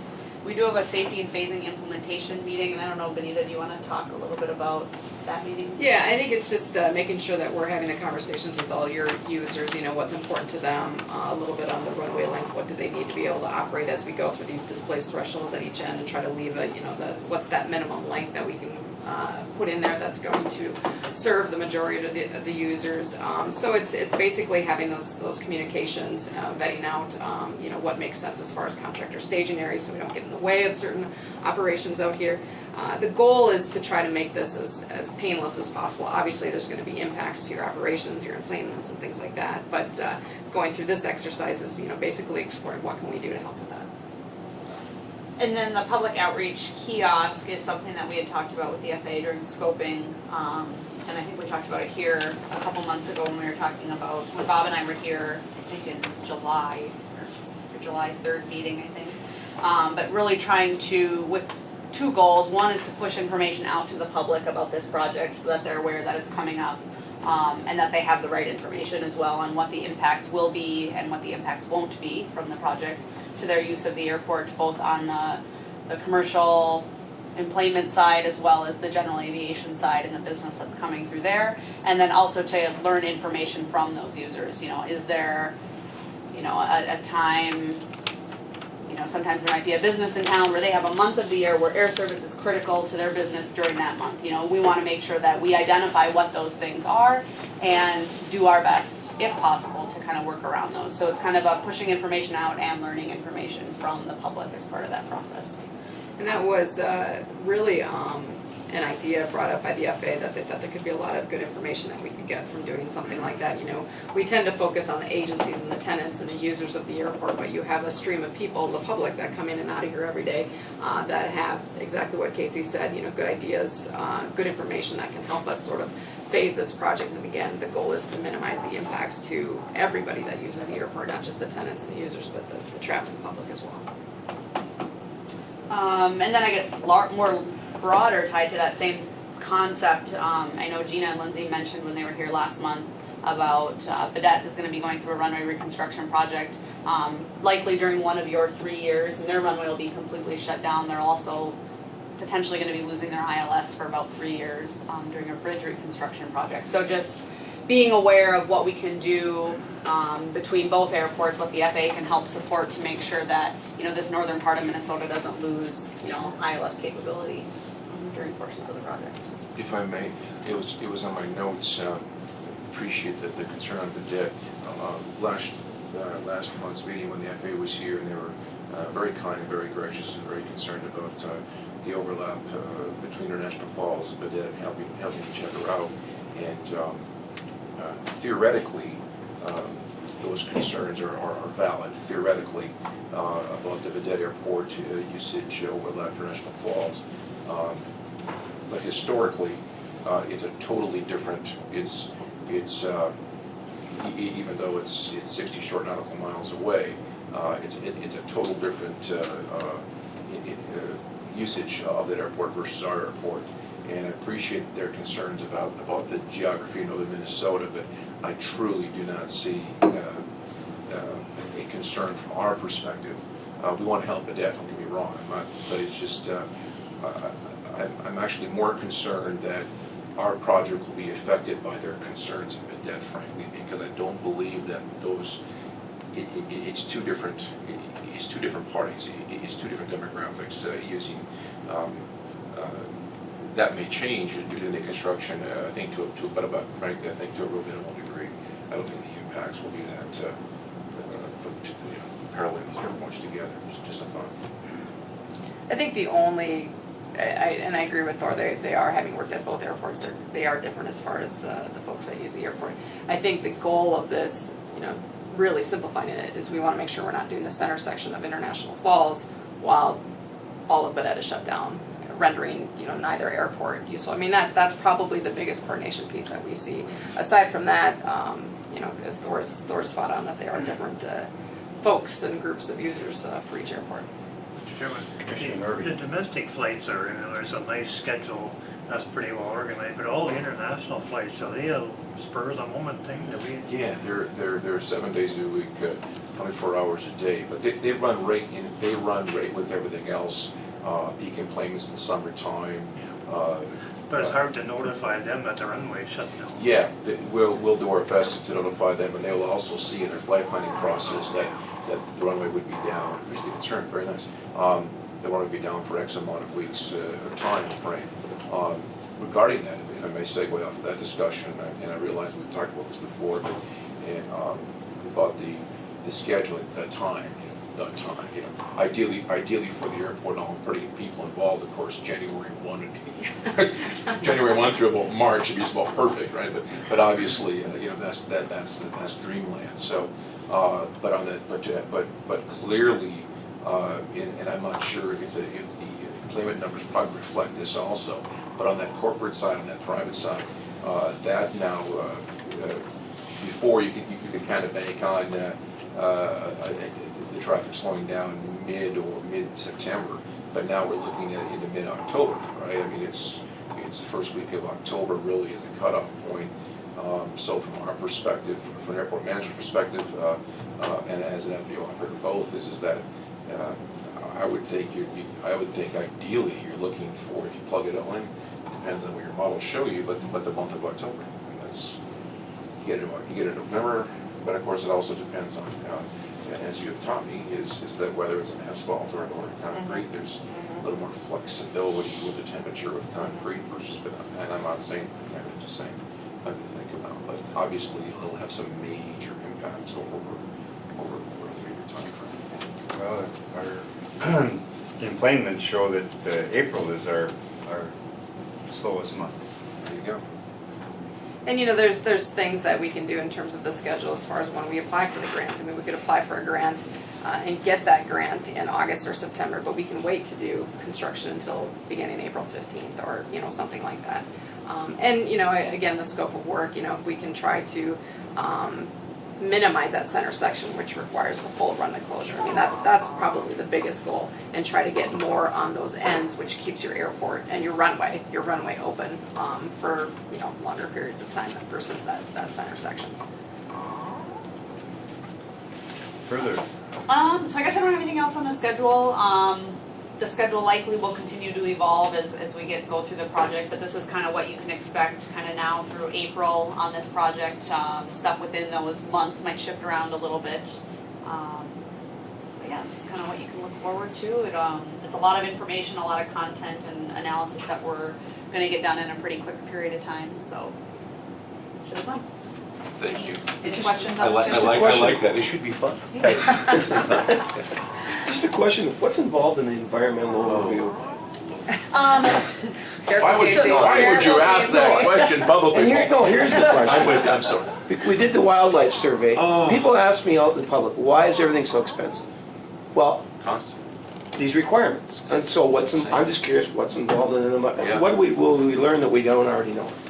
So it's really documenting, for this project and this triggering event master plan, we're really documenting what the potential impacts of the construction project will be. So over those 3 years, you have your construction impacts, you might have temporary wetland impacts, those types of things. So identifying what those impacts will be over the 3 years.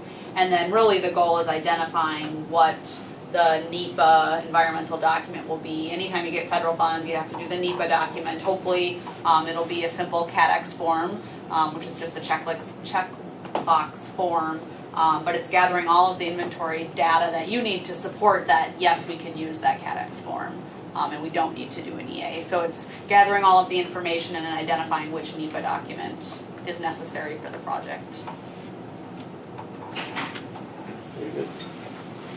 other questions? A lot more to come. A lot more to come. And one of the really good things about this that's changed, and I think it's kudos to our local ADO, is that we used to put these things together and then basically get it to almost a final draft form, and then they would review it.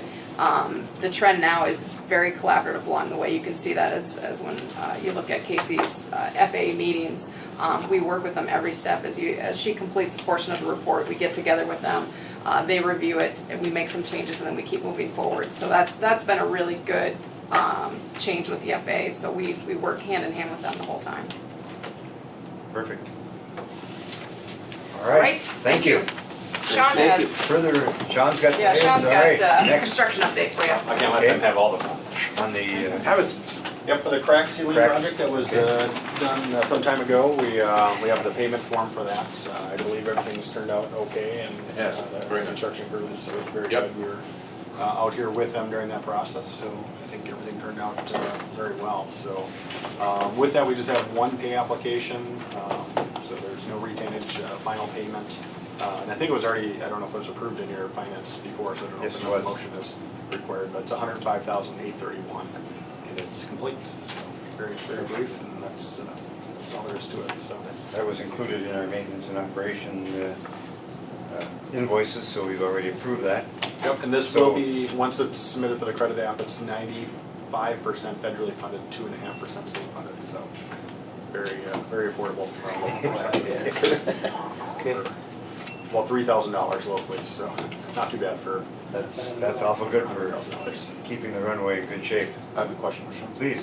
Where did you come from today? We came from Stevens Point. We were at the Wisconsin Land Use Okay, Conference. there you go. So, yeah. I saw that camp coming across. Well, we had an extra early morning this morning. So. Oh, boy. Well, good work. So the runway is in good shape for another year. Another winter and. Yep. Perfect. So I'll leave this with Tyra then for signature. Thank you. Thank you, Sean. My pleasure. All right, any old business? Okay, we'll go to new business, and a lot of items under the terminal there, and the first one is terminal artwork, and I guess I would just start off by saying that what I'm envisioning for terminal artwork would be scenic pictures of our area. And thinking of the, certainly the lake, the forest, the river, golf course, just some of those kind of pictures, well done. Now, I don't know the process here, if we put out a, just kind of a request for proposals on what kind of pictures, and I don't know whether, you know, we don't have any real money budgeted for that. I guess we could do it in one of several ways. We could ask those folks that want to show their picture and have a credit, or we can look at the possibility of what our budget looks like for the rest of the year and see if we can purchase some. Or maybe some of both, I don't know. And your thoughts, I mean, what do you think we ought to have for art? Have you thought about rotating, having, not the same ones for year after year after year, but actually rotate them around? Could do that also, is that? What area are you thinking about putting them in, Bob? Not in the terminal itself? Yes, throughout the terminal where we have some open vacant wall space that we might do that.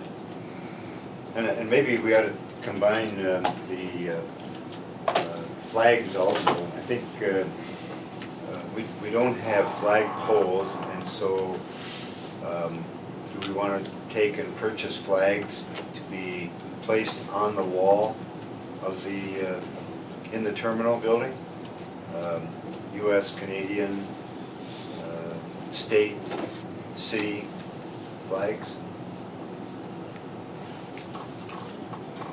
You can have Or do you flags want to have put them in on a a box type of thing, or? Well, we could either that, have them up on a wall box, or just on the wall, or do we want to have them on a, what is it, a mast, standing? We borrowed the ones from the city hall for the ribbon cutting ceremony. We had those in place. they really don't show the flag very well because they're just on a So my stanchion. thoughts are if you're gonna lay them out flat, you'd probably wanna have them In in a somewhat case. like a case, Yeah. just because of trying to hang them up and look kind of tacky if they're wrinkled and whatever. It's nice to have them stretched out in a box, if you're gonna do it that way. And you gotta figure out what size, you want 3x5s or 4x6s, 5x8s. I guess you're thinking a substantial size, but I guess they're a wall mounted. I did take several pictures, and I apologize I didn't print them out for the meeting, of certain areas where artwork and whatnot can go, but in the secure holding area, there is a tremendous amount of white space up above, where those flags on that, what would be the west wall, looking out at the tarmac out there, the flags could go up top there, and I think would look really nice up top. Yeah, there's definitely a lot more room in the secure area because the ceilings, you know, the slant is going up all the way there. So you're probably up, what, maybe 20, 25 feet on that And when- long walls.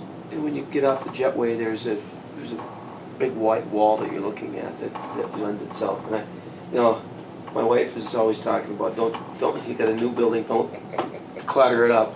But I think there's opportunities to do it in a really well done and kind of individualize the airport. There's a lot of great photography around, and I think representing the area in 4 seasons and kind of that's unique to our area. There's the picture on the CVB of the Northern CVB Lights. has got Yeah. a ton of pictures because they've had requests from people throughout the community to send their pictures in. And I know they've got a pretty good library of photographs that are very nice. So, I think it would behoove us to at least look at what they have.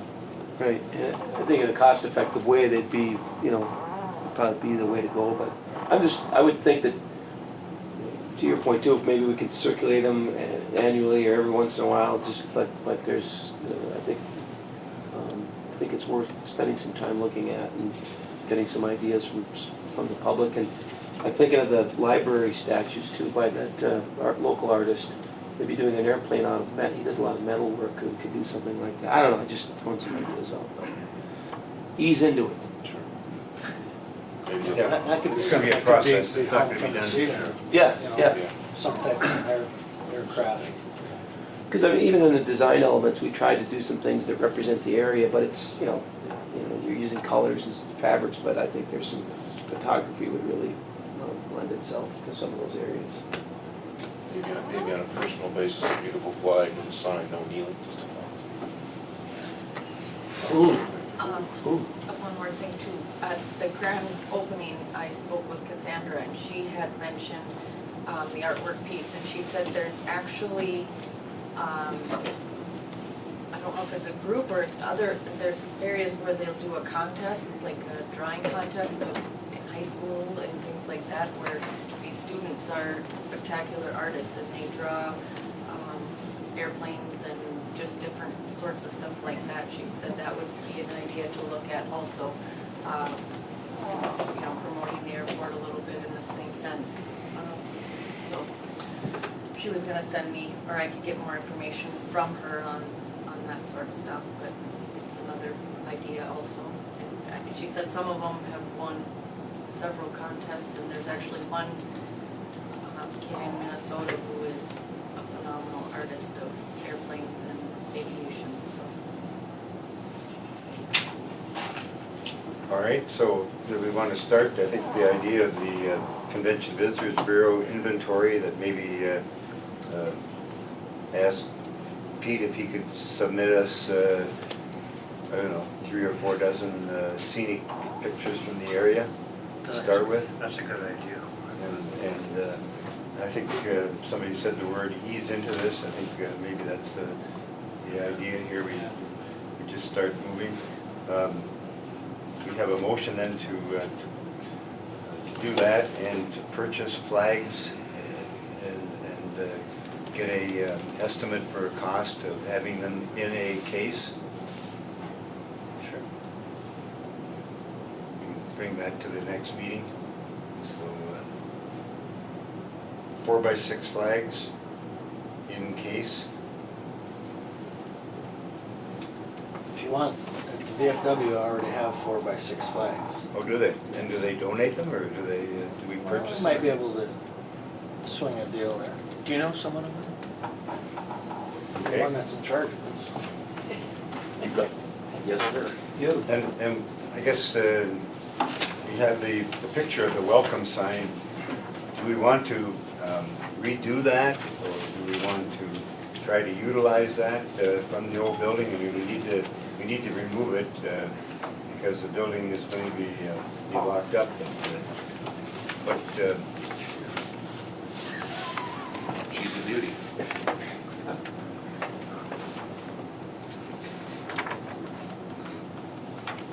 It is a nice sign.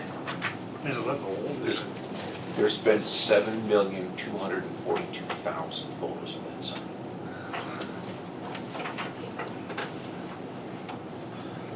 well, certainly a possibility to take a look at that and see what it would look like. I think Commissioner Nevenin spoke of when you're coming down the ramp out of the jetway, that wall straight ahead is certainly going to be prime for welcoming people. So, Right.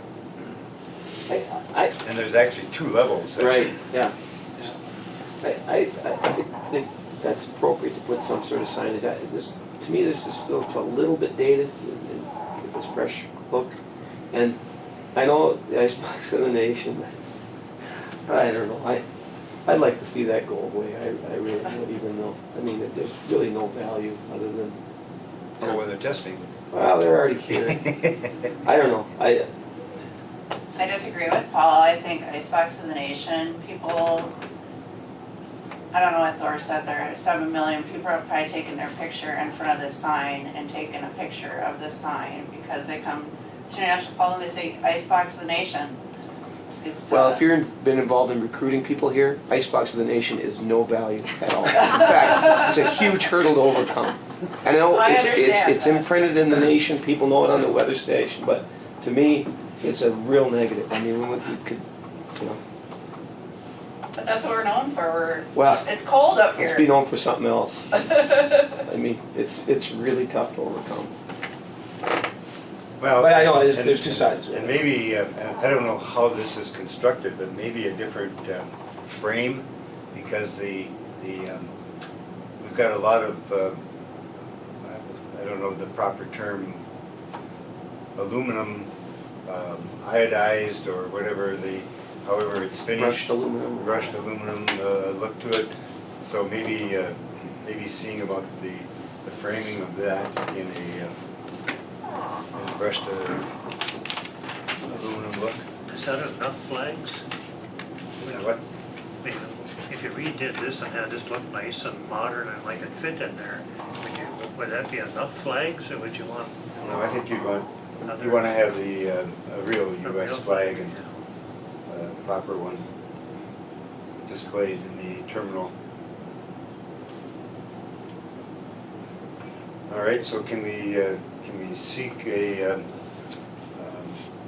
framing for that flag, or for that sign also? And, we'll have to measure it up and see if that would, how that would fit on the entrance.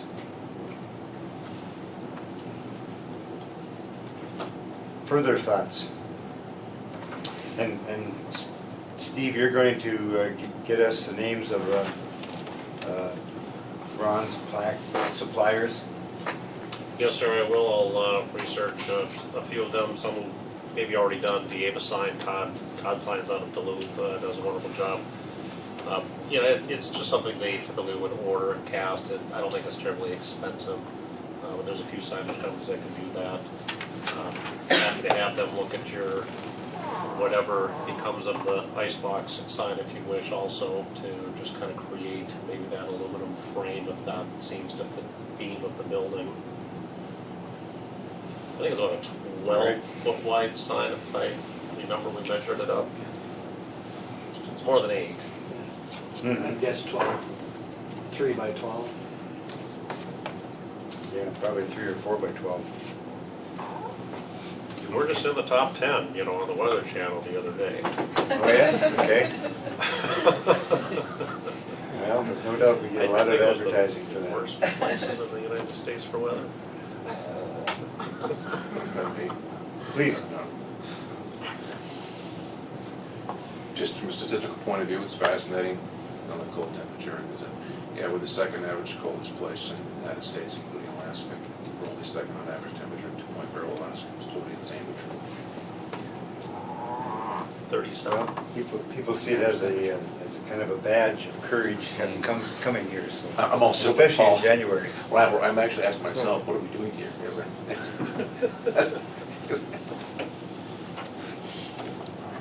All right, anything further on items out there? If not, we've covered the parking lot, and we'll be working on that. And move to the leave of absence request for Kyra. You know, really? Wants to have a child? I'll make a motion, no. How long are you gonna be gone, hey? Hey, Kyra, it's all about you. I know. What is your Can't request, you take Kyra? the laptop into the delivery I would think manager? so. I would think so. Actually, Right? I'm sure she can. Yes.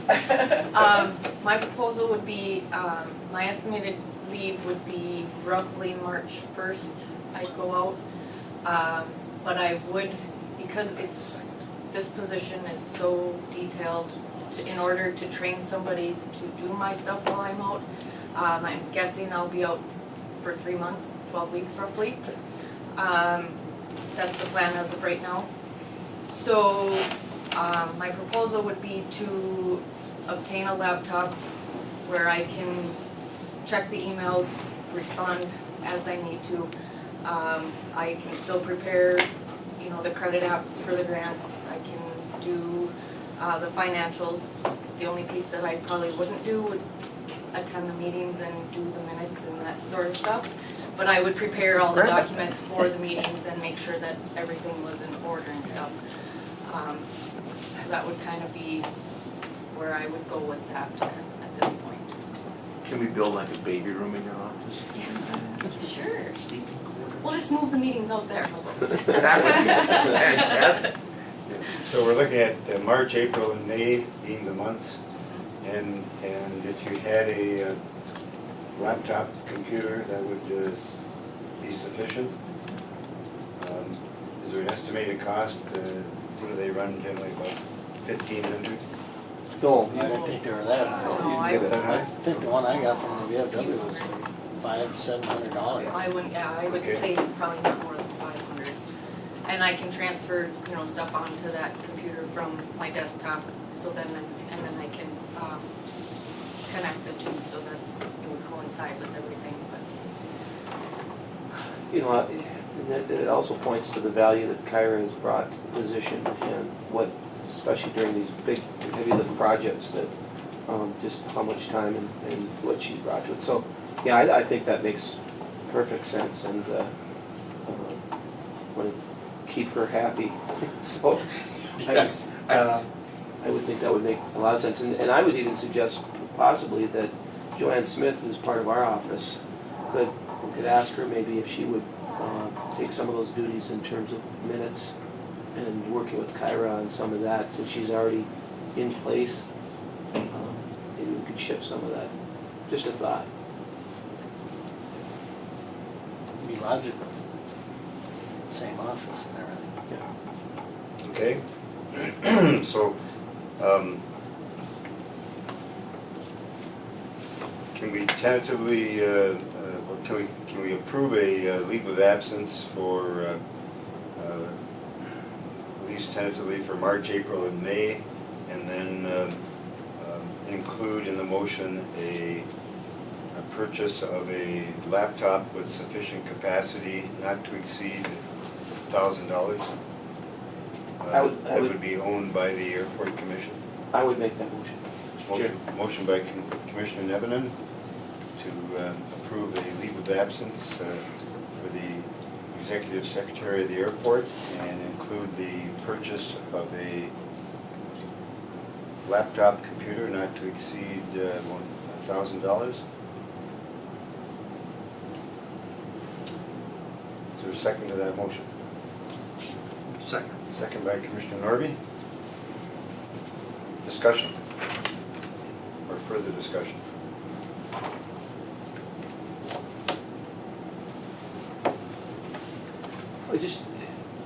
You'll be noting your time though as well. Yeah, I'll do it the Things will same as continue I- to track as, yeah.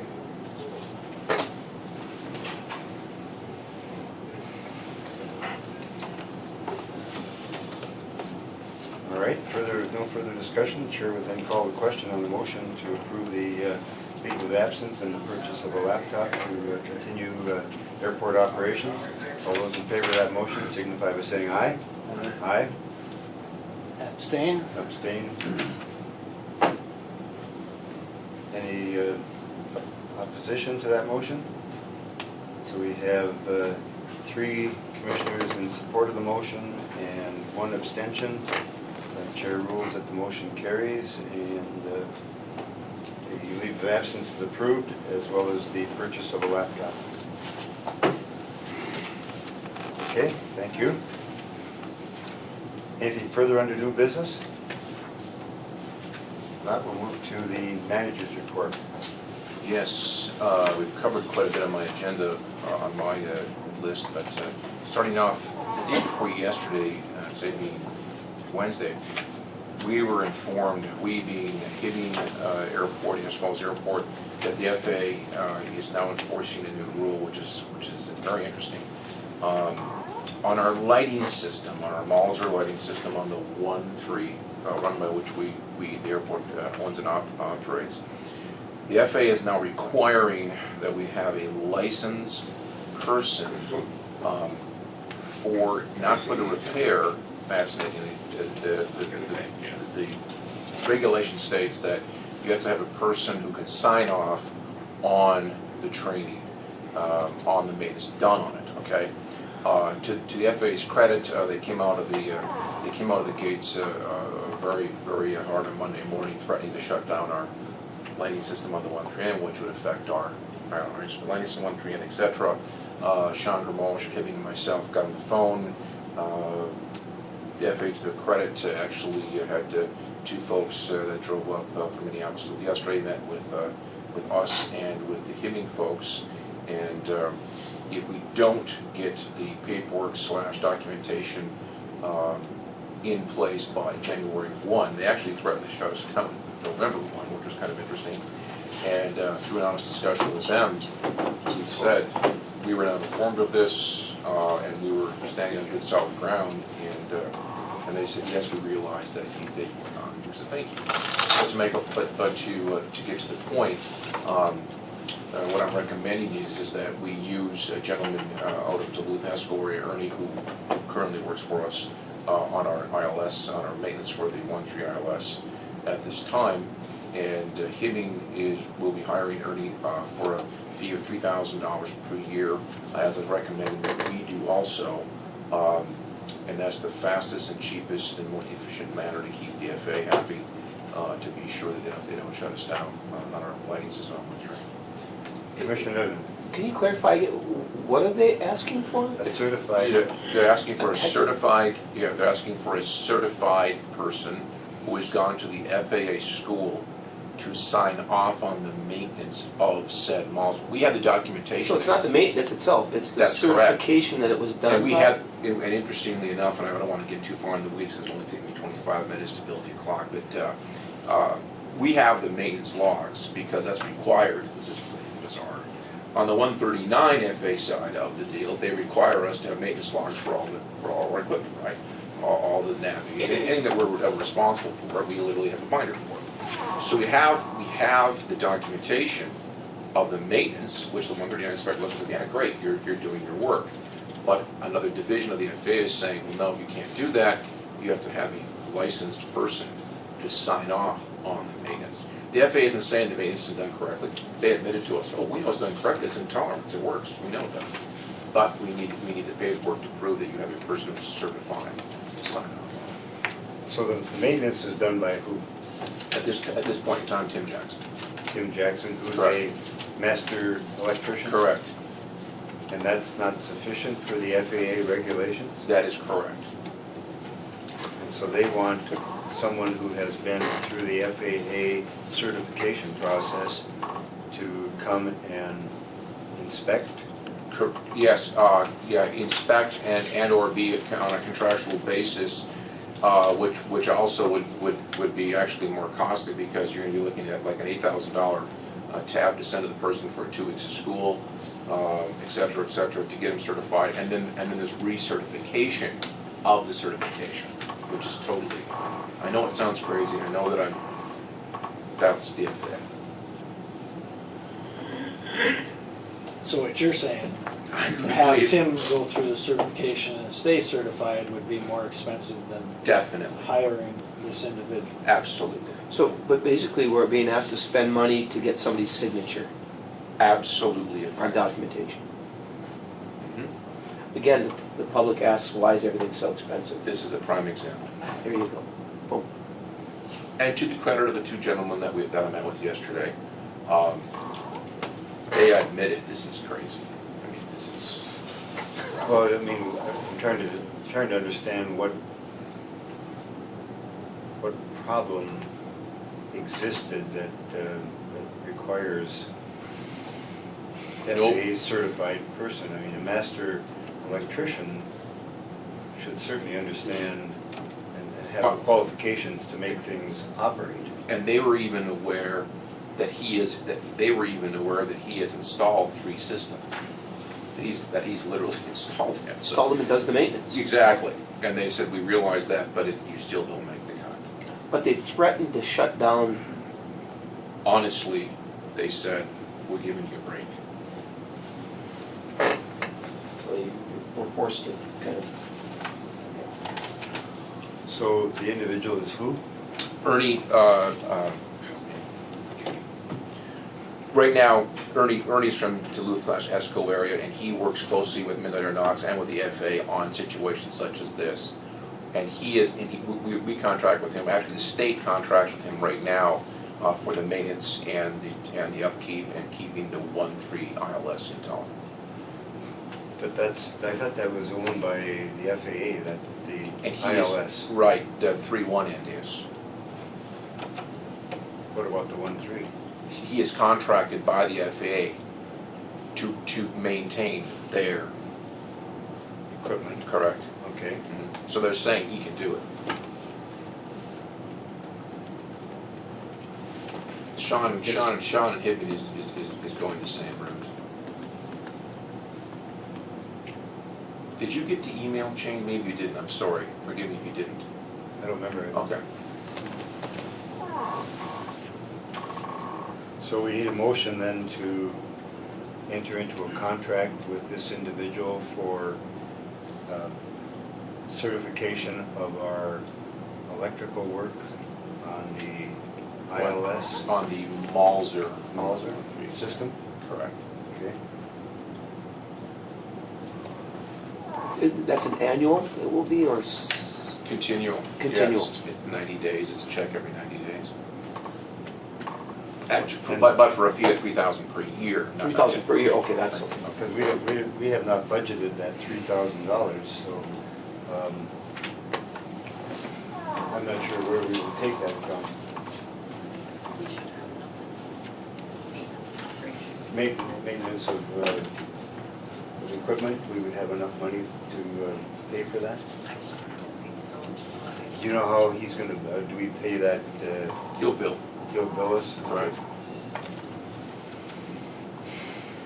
All right, Well, so, I'll move, Mr. Chair, grudgingly, but I guess we don't have any choice. well, I think, yeah, I'm not so sure we shouldn't let our congressman know that That's what I was gonna mention. Yes, it Maybe we is. need to get the off on another tangent. congressional reps working on this and saying, come on, more government bureaucracy. All right, we have a motion by Commissioner Nevinen to enter into a contract with the individual to certify the electronics on the Mauser system. Second. Second by Commissioner Briggs. further discussion?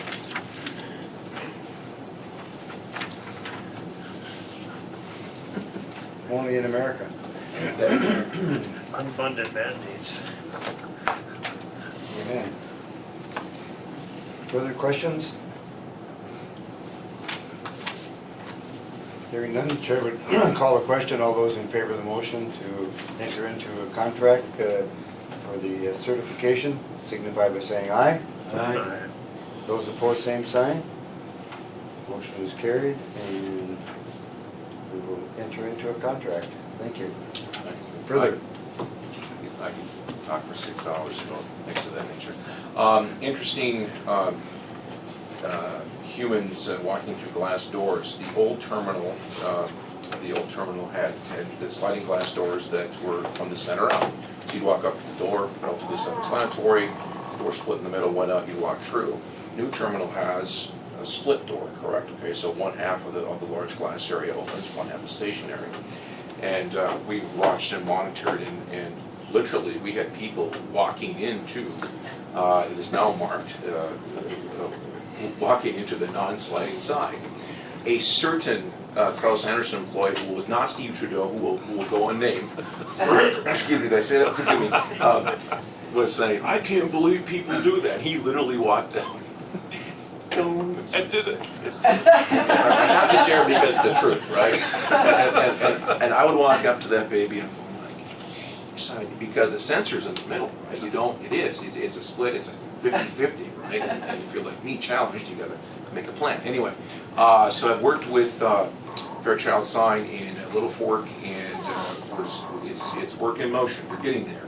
On the non-walking side, we've taken the airport emblem and put that on the door. It looks very tasteful. It's very nice.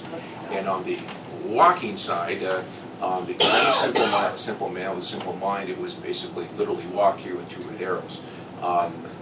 We're doing a little modification to that, but we're getting there. So we'll be very. So hopefully, and not from a humorous perspective, but literally, I literally watched a little old lady, and I was honking the horn, and she was going along, and she just about did the old sparrow shot into the door. I'm like, okay, that's enough, you know. So it's going to be pretty interesting, folks. The lemming, like herding cats, to the door. So we're working on that. We'll get that. We'll get that in place. Any other signage that we need out there that you know of? You know, literally the combination of the handicap parking signs, which we're working on, the smoking sign with the smoking canisters. It'll be work in progress. You know, we're still developing. Can I just make a comment? The signage on the doors really do look nice, especially with the airport logo. But the inside ones are wrong. I haven't noticed that. Yeah. But the outside sign, it seems like it needs something else. It says Falls International Airport, Anderson Field. Maybe you want to think about putting the airport logo out there. I don't know. Or it seems like it just needs something more. Okay. I guess the comments that I've gotten and comments that we had before, we thought that the window was boarded up. I'm just saying. Yeah, no, I mean, that's... We were actually wondering, when are they gonna take that plywood off the window? It's like, why is it boarded up? It's like, okay, there's Hurricane Irma and Hurricane, whoever, and it's like, are we preparing for hurricane? I don't know. And I've had people say, when are they gonna take that cardboard off the window, Just saying. The architects wouldn't touch. Well, there's plenty of wood there to dress up underneath. There is. It Underneath the needs lettering. something. Yeah. Just saying, it needs something. So maybe the airport Because I've logo heard would the look same nice out there. I comments don't that know. she's. How about pickup signs or, this area for, do we need any additional signage out there? Yeah, and we're also working on that too. Okay. That's going to be part of that rule book we're going to come up with, because we're going to do some enforcement there. We'll get it done. Okay. I would say that we don't want to get too far into all this stuff until we get phase 2 done. That's a Until phase very 2 is good done, observation. things will change again, I'm sure. Yes. And the old building, are we going to lock that facility now and have it by key for the clients that are in there? It's something we can certainly look at. Right now, we have the weather folks and TSA in there. We haven't had any problems yet that I'm aware of. We can certainly look at it. Yeah. Things Some are of us still need to use that building also. My phones have not been moved over. Transferred over yet? Okay. No, Oh, we're because not the looking to do it right Midco away. issue with whatever they're doing there, I have to wait for that, so I still need to use the old terminal building, so I can use my phone line and charge my customers. And I know Avis is still using the facility also, she hasn't totally moved over there, so, you know. We're not looking to do it immediately, I'm just wondering in Right, the I long term here. Right, We have until next May, and right, that's you know, understandable. I just don't want people spending time over there Right. that don't need to. So, you let us know when Okay, for sure. or if we need to make a change. Right. Getting ready for winter operations, looking at the storm that's coming across, hopefully it's going to be south of us. As I was sharing with Brian before the meeting, is that we really plan on our first major snow event, November 10th, where always it's pretty consistent. We've moved snow in that week generally, so hopefully the system goes south of us. Equipment is ready. Been working with Teddy in the city, getting a good break on the sand for my surface spreading needs, and we'll be taking delivery of that, I think, on Monday. So we'll be prepared with that. On a different level, on a positive level, regarding the ribbon cutting, I wanted to thank you, Bob, for all your efforts and time and how well you did presenting that day.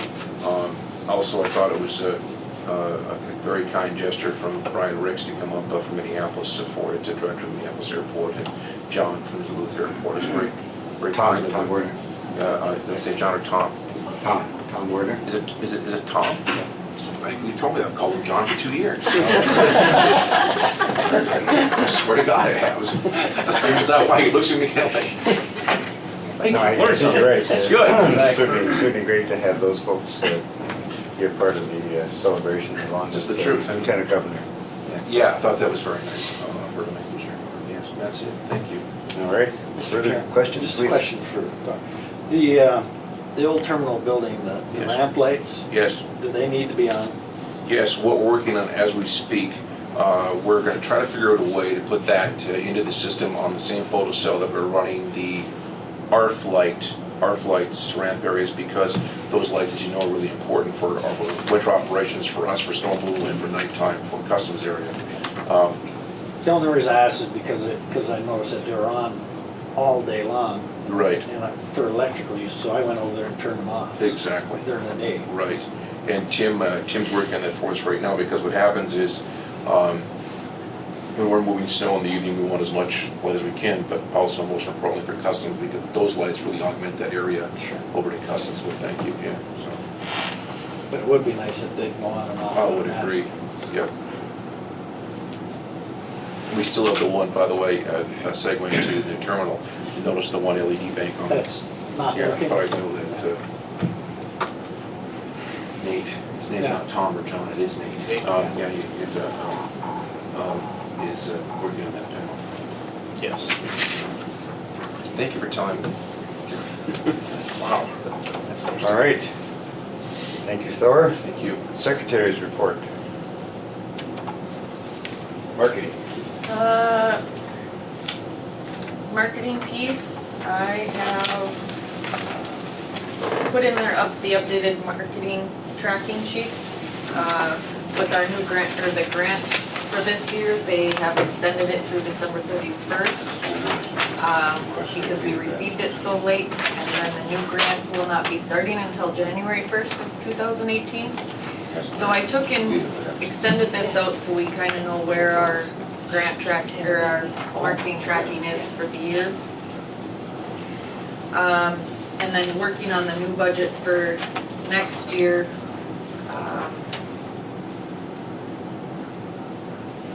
I changed, or I took off a few things other than our normal stuff that, advertisements that we do annually, or our normal contracts. And so we could kind of get a base for that. We did get some additional funding from the marketing grant for our 2018 grant, which is nice to have. And then I broke it down on totals per vendor, just so you could see of how much we're paying each vendor. We seem to be spending a good portion, over 50% of our budget on local radio station with KGHS. And I just don't know that our reach is as great. I'm full support of local radio and everything, but the locals know about the airport, they know everything about it here. I think our target market needs to branch out a little bit, whether it be more in Canada. I also did just a little brief survey on Facebook of radio options. And there were 23 people who answered the survey. 15 of those users said they use local radio stations, and of those local radio stations, 11 people listen to CFOB in Canada, and 7 listen to KSDM. Also, satellite radio was a question, and there were 19 votes for that. Sirius XM being number 1 with 10 votes, and Pandora being number 6. I checked into Sirius Radio. They're a national company, so it wouldn't benefit us at all. But I did check into Pandora also because they can target this area or certain areas that we want. I didn't get pricing back from them yet, but it would certainly be an option to put advertisement out there, as well as the CKDR proposal is in there to hit the Canadian markets for their Dryden and Sioux Lookout and Red Lake and Atikokan and stuff. I think a lot of our target is those customers that are going to be coming to this area and bringing them further in. So that's just kind of my thought, and we can also do specific digital marketing on Facebook, or the digital piece can be set up to, if somebody goes to a certain website, then it'll show up in advertisements, certain things here and there. There's certain ways you can set things up like that for target markets and age groups, or those who fly frequently, or different ways of setting all of that up. Is public radio not part of this? I know on local public radio, if that comes in, I hear that way up in the Canada, I just don't. We should certainly take a look at that possibility. It's considered sponsorship and not a advertising, but it's certainly eligible for marketing. And we do have a number of folks who do listen to public radio. Mr. Chair? Yes. First, I want to commend Kyra on the work she's done trying to break this down and analyze it, because it's a little bit difficult to track, how effective that advertising is. But I think you're absolutely right. I mean, you look at the emplanements, they're up. We've heard from some of the resort owners up north that they like the new schedule because it allows them more flexibility in getting their people here and more convenience. And the shift towards some of this digital marketing or social media, it's a lot cheaper. So I guess one thing is to look at that Canadian radio further up, and Wade referenced it too, in the Kenora Dryden market. Maybe put more emphasis on there. I think we've done a good job establishing with the local community that through the local radio. So I think maybe a shift is appropriate. The other thing is there a way to put something at the airport on as we get the advertising up on the terminal or the screens? Is there something to put on there about Facebook, liking us on Facebook or the airport page, so we can maybe pick up some there? But I think this is a really good breakdown and kind of an analysis of where we're at with the marketing. And I think a shift is appropriate for 2018. Yeah, I certainly would concur, and I'm wondering on some of these messages that we might, I think we need to, I'm not sure how we secure it yet, but find out what are the top primary destinations for folks purchasing tickets out of Falls International Airport. Are they going to Chicago? Are they going to Arizona? Are they going to Florida? And maybe as a part of our script in our radio ad, we say, leaving Falls International Airport to Minneapolis, there are 20 flights or 80 flights to destinations in Florida or Arizona, or there's direct flights to Aruba.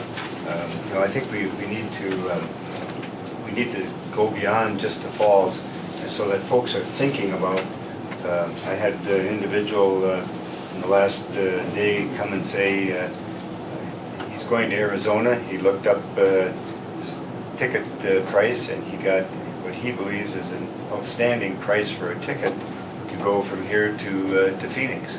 And he was just unbelievable. He said that he could fly for that price. So obviously there are some good prices out there. So, but I think we need to take a look at our script and go beyond just our free parking and some of the other amenities that we offer here. So we'll take a look at that. And so you'll continue to come back to us. So do we need to make do we need to have a proposal approval here on the Dryden one? We don't have it in the budget for this year to begin Okay, yet, so we'll, but if we could approve, I can get everything lined up to start January 1. If you want to do it that way, and they can, come up with some ads, and I can bring those back next month, and the commission can review them, and okay, let's do that. Yeah. Is there consensus that we would have do some radio advertising in the Dryden, Kenora area? Mr. Chairman, could you shift some of the money you're spending on one, say the one local one, to there without increasing the budget? Yep. yes, Yeah. yep, that would be the plan. I agree, Bob. I think as part of this too, we need to maybe look at the script a little bit, and talk about, it's what is it? It's pricing and convenience that drive it. So maybe play up some of that pricing and destinations that are going to be served if we can get to that. But, And the fact that we have daily flights, so folks can count on it. I think SkyWest is very reliable air service, and so I think we've got to put those kind of messages out there. Further on marketing. Let's see. Also in the 2018 marketing budget, I added in there a Big Fish digital piece for redesigning the website.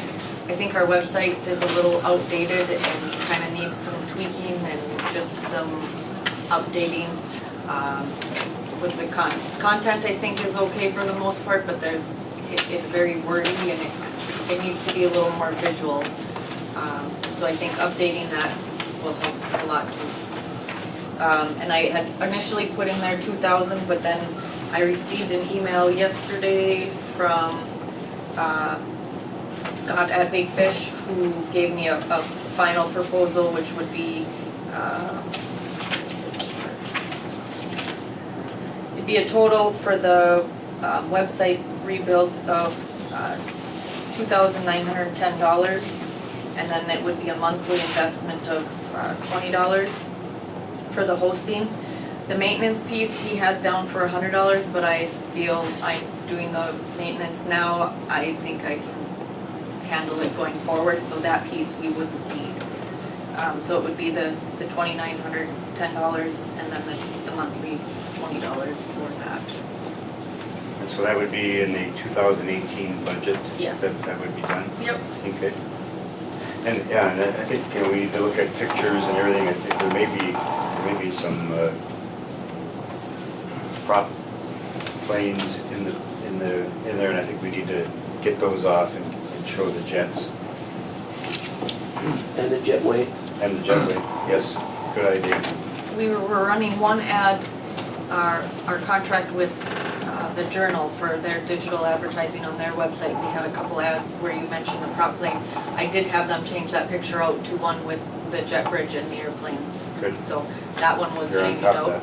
Thank you. Okay, And then the only other thing from marketing I have is the 2018 vacation guide map in Fort Francis, which is done through Fort Francis Times. And that one, let's see, the ad is there, but I think we need to change the ad up. Had our initial flight schedule that we ran last time. But the cost on that would be about $625 for that ad. And that would be in US funds.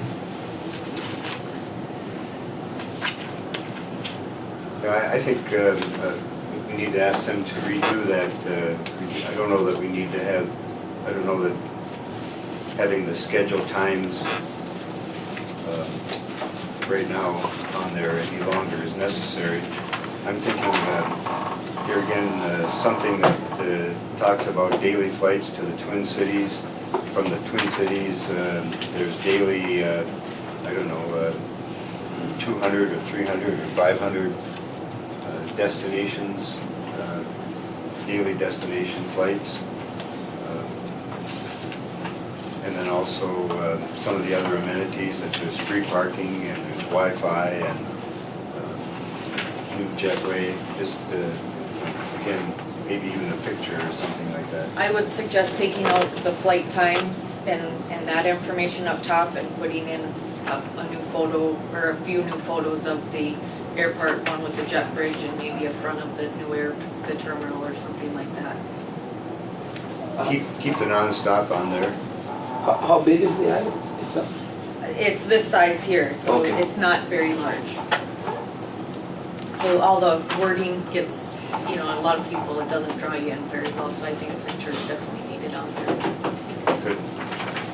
So do we need approval for that ad? Yes. All right. We have pleasure with placing that ad in the vacation guide in Canada. Motion by Commissioner Briggs to approve. I'll second. Second by Commissioner Nevenen. Discussion? $625. All those in favor of the motion signify by saying aye. Aye. Those opposed, same sign. Motion is carried. Ad will be placed in the vacation guide. Thank you. Further, Kyra. Did you want to do a motion for the CKDR and I can get that started, or? I guess I'd like to have them come back and give us, I'm not sure that we want to be spending that much money, but I certainly want to spend some money there. Okay. See what we can get for,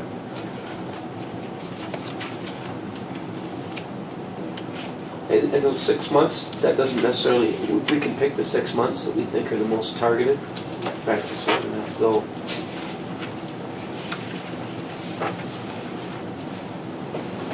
okay, further, employments. Claimant record is in there. Again, we were up for the month. Saw another increase in September. For the year, we are up roughly 3,000 claimants over last year.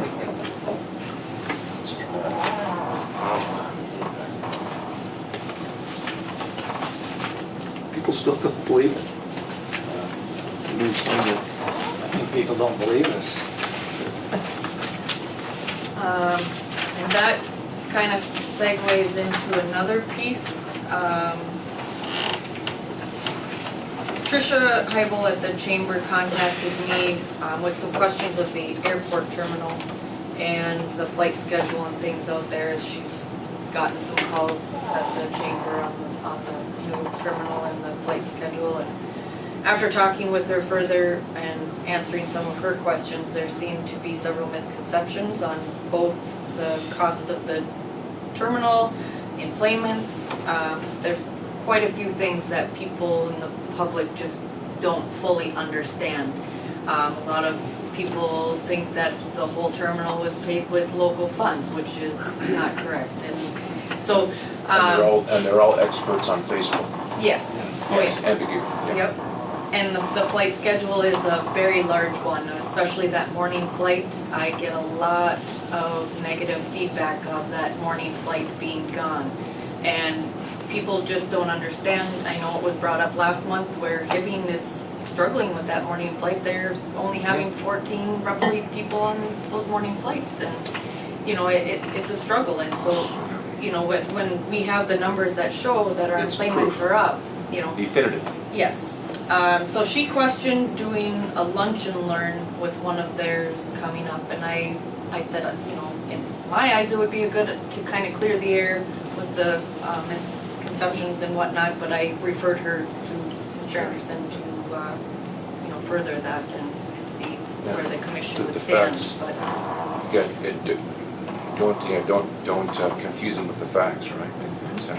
Well, and so, It's- yeah, I did also follow up with Tricia, and I think in January we would do a lunch and learn, and so expect the help of the airport commissioners in putting together a presentation and in January, and kind of recap the phase one, and then what we can expect in phase two, both in the facility and the spending, so that folks have the absolute dollars as to how much the community has invested. We may have some adjustments here with regard to change orders, so I prefer to put it off until January, so that we've got I want a more complete picture and be open about that. For those lunch and learns, can they do a PowerPoint presentation on the wall or something? yes, I would put together a PowerPoint presentation of some sort with like our employment records that show, you know, the numbers each month and how it's broken out and different things. Good.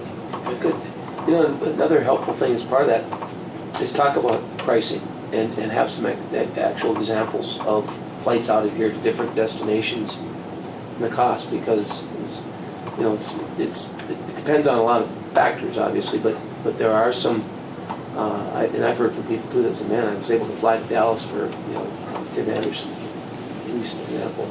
He was blown away by how inexpensive it was versus what the perception out there is. One of our city councilors is flying to Texas right now, $179 right from here.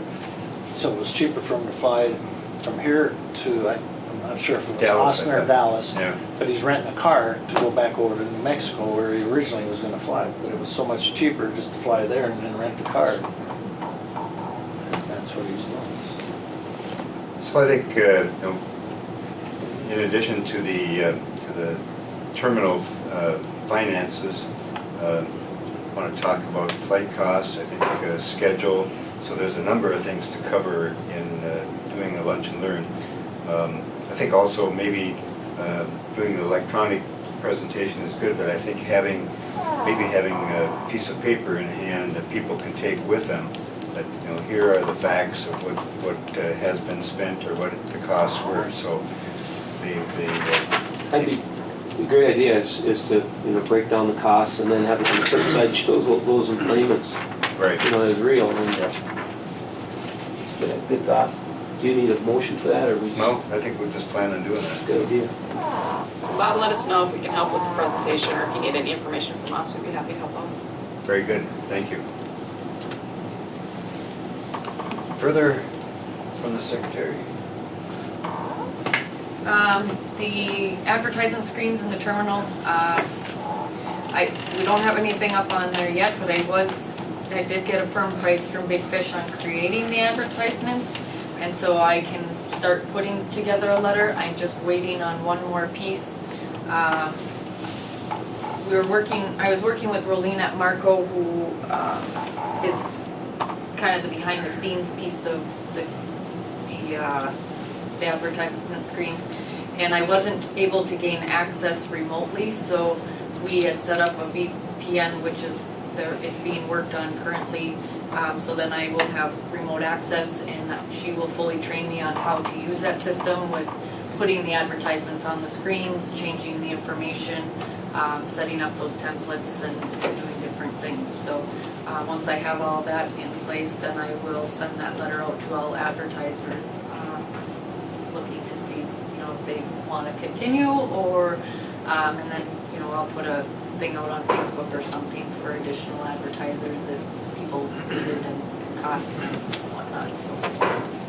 Yeah, we may want to do an ad in the newspaper or part of one of our radio ads, inviting folks that want to have their business or service advertised on the electronic screens at the airport, so that we invite people to put those ads in there, so additional income for the operation. So do you need anything approved with the Big Fish? Is there any, we need? Nope, there's nothing that I'm gonna need approval on. It's, because it's going to be the cost for those advertisers to have those digital ads created. Okay. The airport one, it'll be fairly standard, and the template will have, the date, the time, the weather at the bottom, so it'll kind of be a scroll feed, or it'll be put there.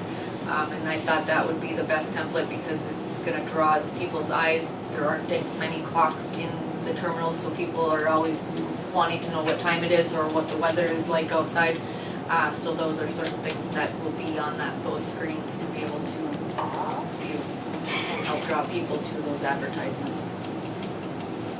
Thank you. And speaking of clocks, I don't know if the clocks have been set correctly out there yet. They're not operating, so I don't know what we need to do to get the clocks operating out there, I think but they still read 918. yeah. Twice a day. Yeah. I'll get a hold of, Checked it. One, Steve Johnson. both areas. Yes, it's still in. All right, thank you. Further, Kyra? That's all I have. Thank you. All right, we'll go to reports from members. Commissioner Norby, anything to report this time? I don't think so. It was like everybody else said, it was a really great day out there. Ribbon cutting went well, and you did an excellent job. It was a good day. Commissioner Briggs? I would just segue into, it was great to see that many people show up for it. It went very well. And from a working standpoint out there, I think probably 99% through all the bugs of our operation and working it. We got the salt, the shovels ready. We even, I forgot, in fact, we purchased a walk behind the salt spreader now for more. It's gonna be to see what's gonna happen when the snow falls, so far as what Snow. forest people can get at and what we're gonna have to do to, Thank you. get those bugs ironed out, so we got a shovel and, or get the Right. snow so that you can clear it out with the sweeper, those kind of things. And your experience with the jet bridge? It's probably the most user-friendly jet bridge in the state of Minnesota. This is what our boss is telling us anyway, and she's ran a lot of them, so. Okay. Very good. That Commissioner Nevin? I would just echo the other commissioners that it was a great work. I know a lot goes into that. Commend the chair and Kyra for the work they did. And the luncheon was really nice too. I mean, anytime you get the Lieutenant Governor and some of those other folks from Minneapolis Airport and Duluth to come up here. But it was great to recognize all those people because, again, I don't think people realize what it takes to put this together, whether it's the finance, the engineering, construction. It takes a whole lot of people to put that together. So, and I've heard from some travelers, and they're very pleased with, just from a traveler experience, the new terminal compared to the old one, and the jet bridge gets a lot of comments. So, I think it's a tremendous asset to the area, and I think we did it well and leveraged our other partner well. So, well done. Thank you. I was certainly that we missed State Representative Eklund and State Senator Bach, who certainly helped us with the bonding, tremendous efforts on their part. Sorry that they could not be a part of it. Just the timing just did not work out for them. So, Did I go to share with what meeting with Congressman Nolan over there, please? oh yes, and then last Friday, Congressman Nolan was in town for a Veterans Forum and asked to have a tour. So Thor and I toured the Congressman, and he was out there to see the facility in use. And so it was a great opportunity for him to, and we thanked him for his support because he's on the Transportation Committee and a very key player in the Congress. So that was very good. It was very nice. Thank you. All right, next meeting. The fourth Wednesday will be the 22nd, and that's the day before Thanksgiving. Is that going to be a problem? If we have an 8 o'clock meeting on that morning, how about engineering or Should be fine. still okay? Everybody will still get home for turkey time? Same day as key meeting. Yes, same day as the key to meeting. That could be bad. Well, it's tough for Tyra, she just has to. Gotta be prepared. That's gonna work? I'll make it work. Well, I mean, Yep. it, It gets to be a lot with preparing for both meetings with all the paperwork and financials and stuff, but I've done it before, I can do it again. hopefully for just that 1 month. The only other thing to do would be to go to the 5th Wednesday or, 29. yeah. I don't know if that gets to be too late in the month. Do you think that would, It's your call. what's the pleasure of the commissioners? Doesn't matter to me.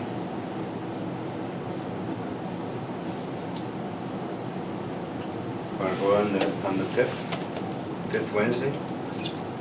The other thing is, it's right, the 22nd is right before Thanksgiving, and That can be a challenge, okay. I mean, certainly the 29th can work. Yes or no, whether it is the 18th.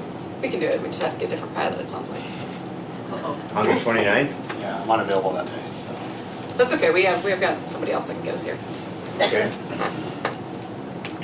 All right, so 8 o'clock on November 29th. November 29th? Okay.